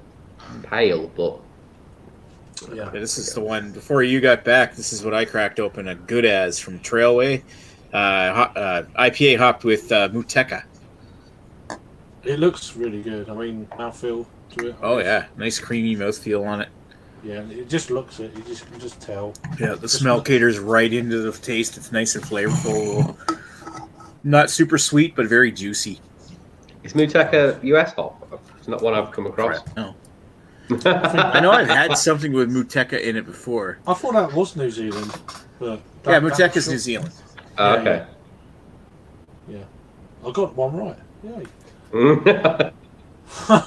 Makes a change. Yeah, Big Secret. Yeah, for some reason I thought that was New Zealand. I don't know why. Well, you're right. Nice. I can't remember. I know I've had something with Muteca in it before, but I forget what it was. I think it was something, some beer that Half Hours on Earth in Ontario made. It was. I did get some. There is some sediment in this, but it rose straight to the top. Really? Yeah, not a lot. Just a little bit. Unless this is the glass. Gonna go and get a pale beer. Back in the sink. Yeah, there it's up. That could be the glass, to be fair. Only one on its own. So, Muteca is a triploid aroma type developed by New Zealand's Plant and Food Research. Muteca was bred by crossing a New Zealand breeding selection with Sazer. So, like Pilsner, Saz. Yeah, German hops. Well, Yeah, check. it's part of a Hops with Difference program. Ends up coming off with they describe it as having tropical fruit and lemon zest, along with they say a mojito lime character. But I guess I get a little bit of lime to it, like a sweet lime, key lime or something. So before, between sort of starting this stream and the other stream ending, I had the Hawkshead and Crooked Stave collaboration, which is the key lime tau. Oh, yeah. That was all lemon. All lime. Sorry, all Wow. you could taste is lime. See, I love Oh, that. I love limes. So It was just a lime pale, but at 6.6, it's not something maybe you could session for a long time. yeah. Well, this stuff's 6.6. I don't know. Suit yourself, man. I'm snatching the hell out of this. Well, I've gone from a 10% to a 4.2, so I sort of Yeah, so you're sobering up then, huh? I've got to go to bed and get up early. Oh, ouch. Yeah. Yeah, you and your time zones. So I'm just starting, man. I'm in beer number 2. I know. right now. I've seen your feeds. Yeah, we're just getting the party started. This No, I is didn't only realize. What? Sorry. Come. Oh, I was just gonna say we were gonna do a live stream tonight, and you guys are still live. So I'm like, well, shit, I don't want to step on Craig's toes. Well, we were supposed to be starting at 10. So Craig messaged me and said we were starting at 10. Yeah. And then it was 25 past 10. I'm going, oh, well, it's supposed to be starting at some point. I don't think we started until like nearly 25 to 11. Is that about right, Craig? He's not got his earphones on. What's that? You'll hear us eventually. Is that about right? We started about 25 to 11? An hour and 38 minutes ago, whenever that was. So. See, I've got 2 hours 38. Sorry, that's what I meant. 2 hours. Yeah. Yeah, same. Yeah. It's on screen. So whenever that is. Yeah. Yeah, So Nick was saying he's only just got started. They were going to do a stream on their own. Well, I mentioned to the guys in the chat that we were going to do. I could jump ship. That's fine. Shut this No, down. no, that's fine. Whatever. Whatever. I say Whatever. after this beer, I'm bowing out. Fair dues. Well, no, cheers for You're joining. going first. Cheers for joining. Thanks for inviting me. To be fair, I'm in comparison to you guys. I don't review beer, so not. Yeah, but it doesn't YouTube. matter. Doesn't matter. You enjoy beer, that's it. We're all the same. We're all the same. Seriously. I take it you're not coming to Manchester in December then with Rob. No. I'm going to Harry's place in early December for a bottle share for a weekend. So we're doing that. It's me, Peter, and Dean are going there. Next after that, I don't know what's. There's one or two festivals potentially. I looked at the Arundel thing. That sounds quite good, but I probably won't be getting to that. I might go to the Craft Beer Rising Festival. It's not called that now. Oh, Birmingham. No, London. Is it? Oh, okay. In February. And then beyond that, I don't know. You know. There's one or two. I mean, yeah. Definitely be going to London Craft Beer Festival in August. Tickets are out next week. Is that the 10th, or what was the 10th? Tickets are already available for that thing already? Well, 7th they come out. 7th. So, Oh, wow. so that's next August. But you get the early bird tickets, so you get a really good price. I looked at coming last year because it was the same as the Camera weekend, wasn't it? And I was going to do both. Yeah. Oh man, it's the best festival I've ever been to. London Craft Beer Festival. It's the price of staying in London, to be fair. That's the problem. But then the dates will be announced when they release the tickets. So if you pre-book, you like the trouble is this time of year it's Christmas and shit, and Yeah. you know, do you know what I mean? Well, I was lucky for the thing in December. I booked in August. I paid. So what's happening in December? It's the Beer O'Clock show, Cribbo Crawl in Manchester. All right. Yeah, that'd be nice to go, but yeah. Manchester's super expensive to stay. It's on a par. It's on a par with London. So I booked in Salford, in Media City, and it was, I think what did I pay, 52 That's not bad. a night. I only booked Saturday, so That's not bad. But It's- then for me- for me, it's getting to London, which is like on a cheap day, 14 quid. yeah. And then from London to Manchester, you got to go on the train line and book like 3 months in advance. You could get the Virgin. If you book Virgin right, it's cheap. Yeah. I mean, I got up there fairly cheap. Was it 24 quid Yeah. one way? Fortunately, I stayed at Rob's, so we got the train from I got the train on my own to Manchester to Bradford, and yeah, what a story. It can't be that. I was too drunk. I got too drunk at the festival. I thought you were going to say I got too drunk on the way there with train beers.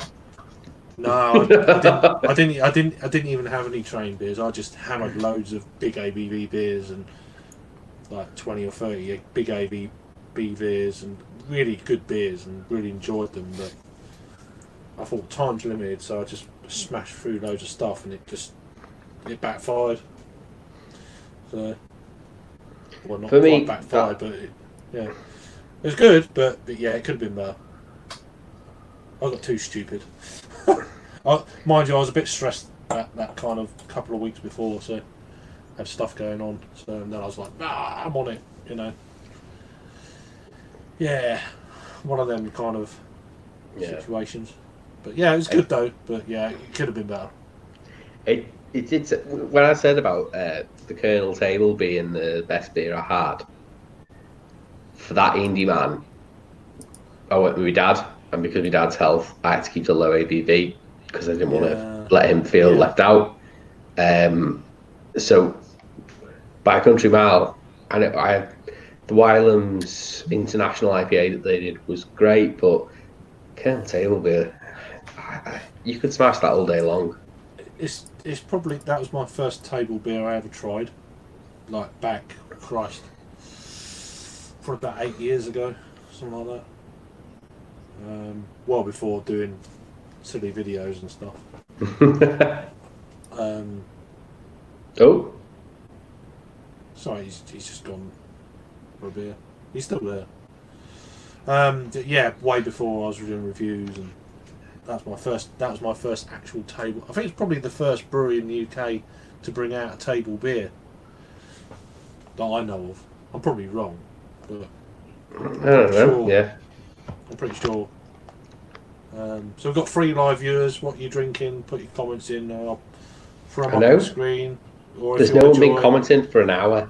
No, it's not. No, that's Oh, have I No, not scrolled? not Ah, not now. 7 minutes past 1. Oh yeah, sorry, I didn't scroll. That's my Not bad. 2. Yeah, so 28 minutes ago. So I said I'd send you some beers. I'm definitely gonna do that. I've Yeah. got the box sorted. don't worry But can about I- it. Just No. Just, yeah, you don't have to. It's expensive, gonna happen. so- It just takes a while for me to build the beers up and then I'll send them off. But Yeah, can I show you cool. the first one? Yeah, whatever. I don't mind. Bear with me 1 second. I'll just go to the beer cell. Jesus. I love it. Glass on the floor, phone, mouse crawling across the floor. I see a mouse in there. I see cockroaches. There's a mouse in here, funny enough. Yeah. I got a mouse right here. Yeah, mouse. No, so this is a real one.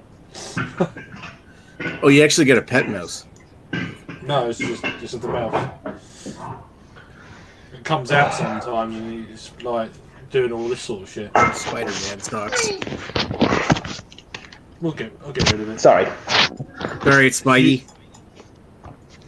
So let me just do that. Go on then. unfortunately, it's a bottle, so you have to go into a shed for them to rob. It's a local I brewery did- to me. I did look it up actually the other day. Yeah, Yeah, the untapped scores are quite good. 16.8. Yeah, Dark Side Lagoon. It's a collaboration between Conch Brewing, who are based in St Helens, Right. Cat Hop, which is one of my local bottle shops. They're based in Rainhill, and Clay Brow, which is the brewery based near Peter in Skemersdale. Yeah, that's what I thought. I saw because I looked that beer up and I thought, oh, that's Peterstown. Yeah, Bizarrely, but yeah, that's a big old ass stout. That is, jeez. yeah. So I've got a couple of these because, I say, it's one of my local. Oh, you're frozen. These. Me. There's only one other person on YouTube that's reviewed it, and he's the Right. guy that lives not that far from me. Right. Okay. That's cool. So I thought that would include that within the box. Yeah, I If mean, you- it's great. You know, seriously, you don't have to, but yeah. No, it helps your channel. It helps. I'm going to include a lot of Liverpool Merseyside brewers. Right. Helps cool. them. I mean, that's going to help me get pissed. That's for sure. So, Yeah. So for me, I see it as a win-win, Yeah. Okay. That's cool. It's cool being. and that was. I'll give you a I know. shout out. No. About- I want you to give me yeah. your honest opinion, because Yeah. I'll be at the end of the honest. day, Yeah. there's no point bullshitting, is there? I don't. I've done Exactly. it. I've done it. I've been honest to beers that have been sent before by brewers, and I've had no Yeah. contact since. And it's like, well, innocent gun. But yeah, you know. But Some of their stuff is okay. Most of it is crap. I just noticed it. I didn't buy it, but I just noticed tonight that we just got a Innocent Gun Highland cask or something. I forget what one it is. I noticed it briefly tonight. Oh, we've got Lee in the chat. He's drinking Ever Ready. Hell, that Oh, really you're is still big. drinking that, or are you just drinking like the 4th or 5th bottle of it? Yeah, it's not the same one. So, we'll be Is it- drinking it for fucking months otherwise. So, but yeah, I'm interested. Is that a rotating beer? Yeah, is it one of those ones where they rotate the hops? So I'm checking. Yeah, Yeah. yeah. But no, obviously it must be half decent because he keeps going back to that brewery. So So, Chapter, the beer I had before, which was the Belgian Duple, yeah, that was when you were having problems. Oh, Their chapter number 1 is called Lazarus Rises, which Right. is a rotating hop beer. It's an IPA, but they rotate the hops. because as Lazarus, it falls and rises. Right. He was a teacher. Unfortunately, now the head brewer was a teacher, an English teacher before he was a brewer. So Cool. all his beers are literary based. Nice. That's cool. I mean, it depends what certain hops times of year are a little bit easier certain times of year than others and all that sort of thing. I mean, and price point as well. I mean, you have to keep it to a. I don't think his price point really changes that much. Maybe 10 pence difference, but I had it and it was Amarillo. Right. Oh, that's a nice hop. I like Amarillo. It's good. It's good. As well. Yeah, that's cool. I'm going to open this bad boy. I've had it before and reviewed it, and it's actually been my. I think this is Mutants Frozen now. That Super Sprat. Super Sprat. Super Splat. Yeah. So it's a 7.4 from Time and Tide. They're out of just down the road from me, out of Deal in Kent. I was going to say, did you get a big box from them? Because you seem to have reviewed quite a few. This is they sent me 6 of these after I reviewed it. I said this is amazing. But I'm going to be sending 1 or 2 of these out to the other beer tubers. Once I get my finger out my butt, kind of thing. And Are you sending it to Peter because we don't get any of that up here? I'm going to send this to. Yeah, he sent me a couple of beers. I was going to have his. He sent me a Heathen from Northern Monk, but I should review it as he sent it to me. So, but yeah, so I'm on that now. This is brewed with Citra hops. It's a New England style kind of yeast. The malts are Maris Otter Pilsner, flaked oats and flaked barley. 25 IBUs and 440ml can, standard. But yeah, I meant to say before when you were doing the salt beer review, the salt beers I've had have been great. Their sour is really, really good. They do a Citra New England Junior, which is like their session New England IPA. Yeah, I've seen it. Is that one of their core range? Yes. Yeah. Or if it's a seasonal, it's one of their regular seasonals. Yeah. It's really nice, but I get that with a lot of beers that are lower ABV that try to be bigger ABV. You get that sort of carbonated burn at the back. If you can get hold of that, I'm going to try. You've got to get hold of that. This is so damn good. It really because is a good beer. I had their black IPA. Right. The answer is something.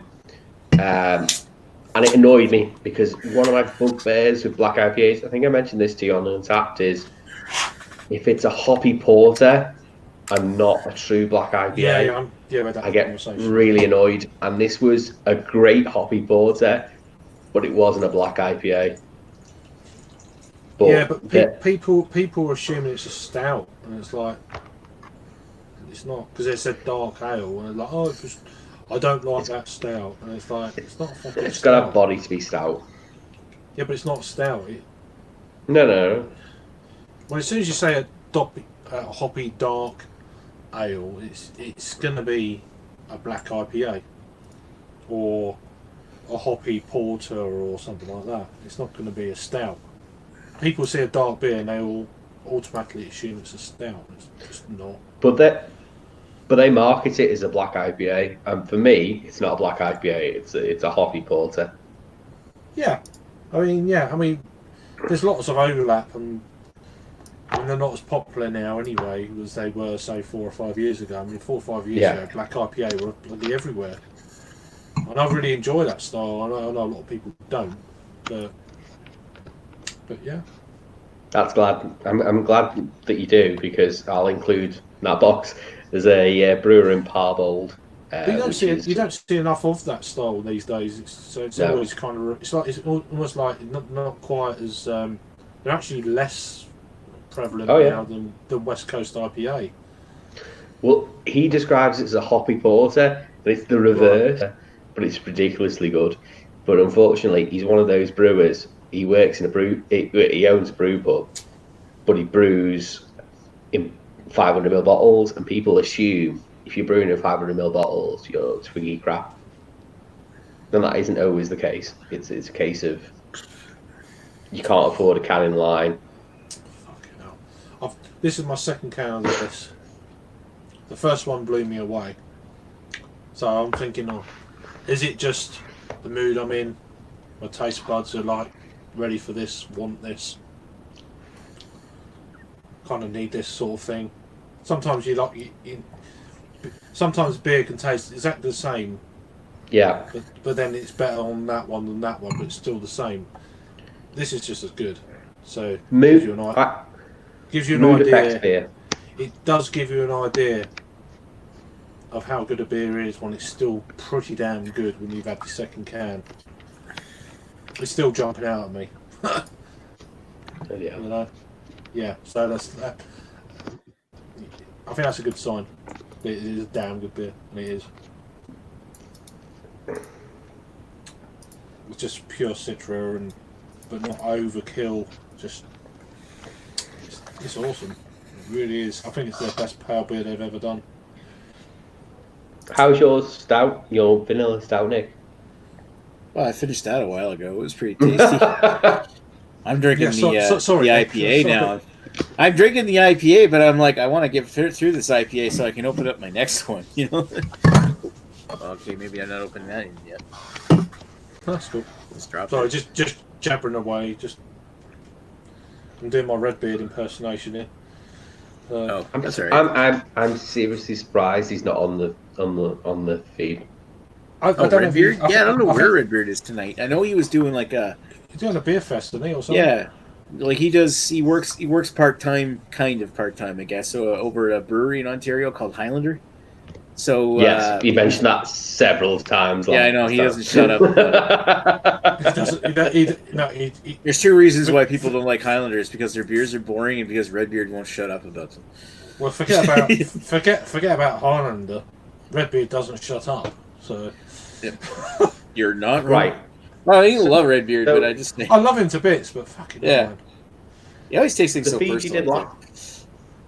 I was listening to the feed you did last time, but I was my missus was out and I had to get some of that loft. Yeah, And it was like ridiculous time in the morning. I was in the loft, mulling around with my phone. I had my phone going on the YouTube channel, plus as a torch as well. His story was really interesting. Whatever he was talking, I can't remember what he was talking about, but it was very interesting. I was like, I could just stay in the loft for a little bit. Yeah, well, there you go. But no, he waffles on about something. There's Yeah, a he's reason right. why I "shut like- up, Redbeard's" a popular saying.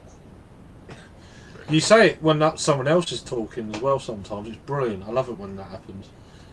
You're like, shut up, Redbeard. It's not Redbeard talking to someone else. Yeah.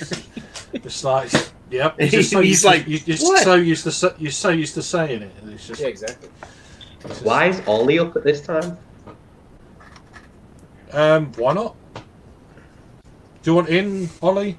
Probably not, but... What's up? I need to ask him about his nose on his last review. What, licking the fucking goes? No.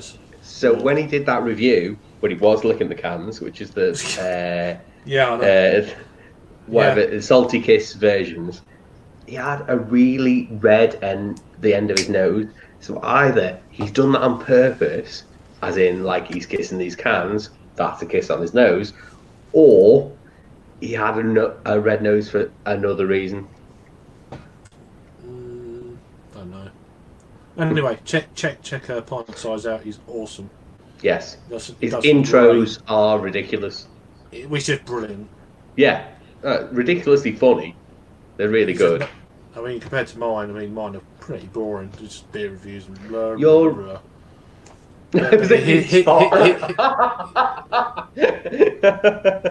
Sorry, I didn't mean to embarrass him. I feel bad now. There you go. You're spot on. So, He's too tall for Yeah. puberty. Too tall. yeah, that's all right. No problem. I understand. He's about 6'6" as well. It's like he's a monster. He's a super cool, nice I guy. think he's just too long. Had the pleasure of meeting him in London in August with Jake and Harry. It was good. That was a good day.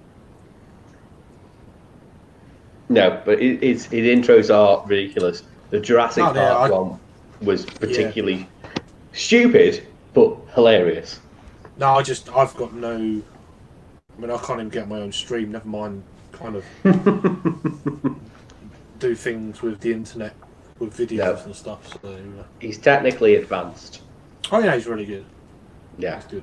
He's awesome. but your reviews are succinct and to the point. I mean, my thumbnails are better, but yeah, that's about it.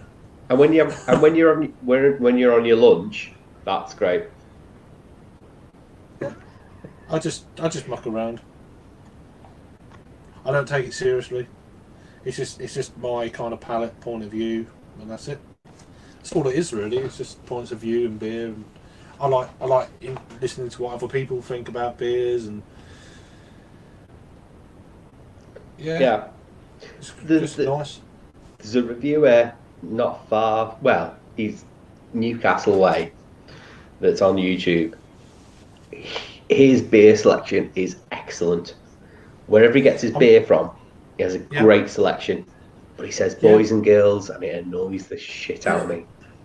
Sorry for swearing on the feed. Oh, that's no, Jesus, really? Don't fucking worry about that. It gives me the you're shingles down the back of my neck. You're talking about I am. Jonathan, yeah. You called me Jonathan earlier, so. Yeah, I don't know what happened there. No. Northern or Southerner, isn't it? Yeah, Northern Southern beer reviews. Yeah. No, he's all right. He's sound. It is. Right. I've never actually gone on. I've never been on a live stream with him, but we've had communication for like 4, probably 6 years. His beer selection is second to none. No, he's down to earth bloke, you know, as he would say. But it's the boys and girls. It gives me the. You ever go to a. EPGs. Well, no. Do you ever go to a sort of seaside town? Yeah. And they'd have the Punch and Judy shows, and they say boys and girls, but he was always a very creepy man. It's just his way. He's not. He doesn't mean to be creepy. No, I appreciate he doesn't. That's what just it brings out with me. We've all got our kind of little sayings or whatever. Yeah, absolutely. And it makes you people unique. Yeah. I just do my own thing. I don't like to kind of copy anyone. No. I think I set my own style before I followed anyone and watched anyone, really. I mean, I watched other people, but I was too nervous to copy anyone else when I first started, so that didn't work. You know, and there's some days where I haven't done a review for ages. I'm like a bit. Sometimes I don't know what to say. I'd say your reviews are great because they're right to the point, and that's what you want sometimes. You want it right to the point. I mean, it could be a bit shorter, the reviews, I think, a little bit. But about right. I haven't got a timer on the thing. I don't know how long I've been rolling or anything like that. I mean, I know Dean does some great reviews. Yeah. Is around about 4 to 5 minute mark at longest, which is great. And he's to the point, says what he thinks about the beer, and see you on the next one. That's it. Great. Oh, Ollie's great as well. He's just crackers. He is crackers, but he's great. Yeah, but that's great. That's what you want. I think that's what people like. You never know what you're going to expect. He's bonkers. Yeah, but it's just out of the box. It's varied and and I'm very unexpected, which is I think that's the appeal. You are a straight shooter, and that's what you want. Yeah, I mean, you've got whatever you kind of style of review you want. You've got it out there. You know, you've got Jake I think Jake and Ollie are very, very similar in some regards. The way they do, they've got that kind of random kind of. They're very, Yeah. I don't know. They're just. I think they're very similar. I get what you mean. I always feel Jake's reviews are, let me tell you a secret, and then he does his review. Yeah, I just, As if yeah. But Well, that's what I like. Even some of the Canadian guys and stuff, they've got their own styles from us, and the American guys have got their own style to them, and it's just great. I love it. Nobody wants. You don't want a cookie cutter Yeah, review, do you? it'd just be so boring if everyone Yeah. was the same. You know, all right. People are going to have their favourites and stuff out of. How many beer reviewers are there in the world? I don't know, a couple of hundred maybe, or probably more. I don't know. But You know, we sort of cheer in the conversation. that is great. There's some reviews I want to watch more, but it's just time to watch them all. It's just Yeah. and it's not personal. It's not a personal thing to any reviewer or anything. I just don't get to. No. I drive a lot, so I have an app that, well, not an app, but it's a website that converts it into a podcast feed. Yeah. So for beer reviews, no offense, apart from maybe Ollie, you don't really need to see. Apart from Holly. Yeah, because he has ridiculous intros. But they're fantastic though. I'd love to be. Like, Oh yeah, but very for flamboyant sort of. It's just not. I'm for too most beer lazy reviews, for that. you don't need to see it, do you? You just need to hear what they're saying. So it converts it to a podcast RSS feed. I still watch it. Oh yeah, I still watch them, but if I'm driving, it's great. Yeah. Just play it straight through the Bluetooth. Yeah. Well, I see. Say if you're driving a distance, you just play it on your phone and you listen. Exactly.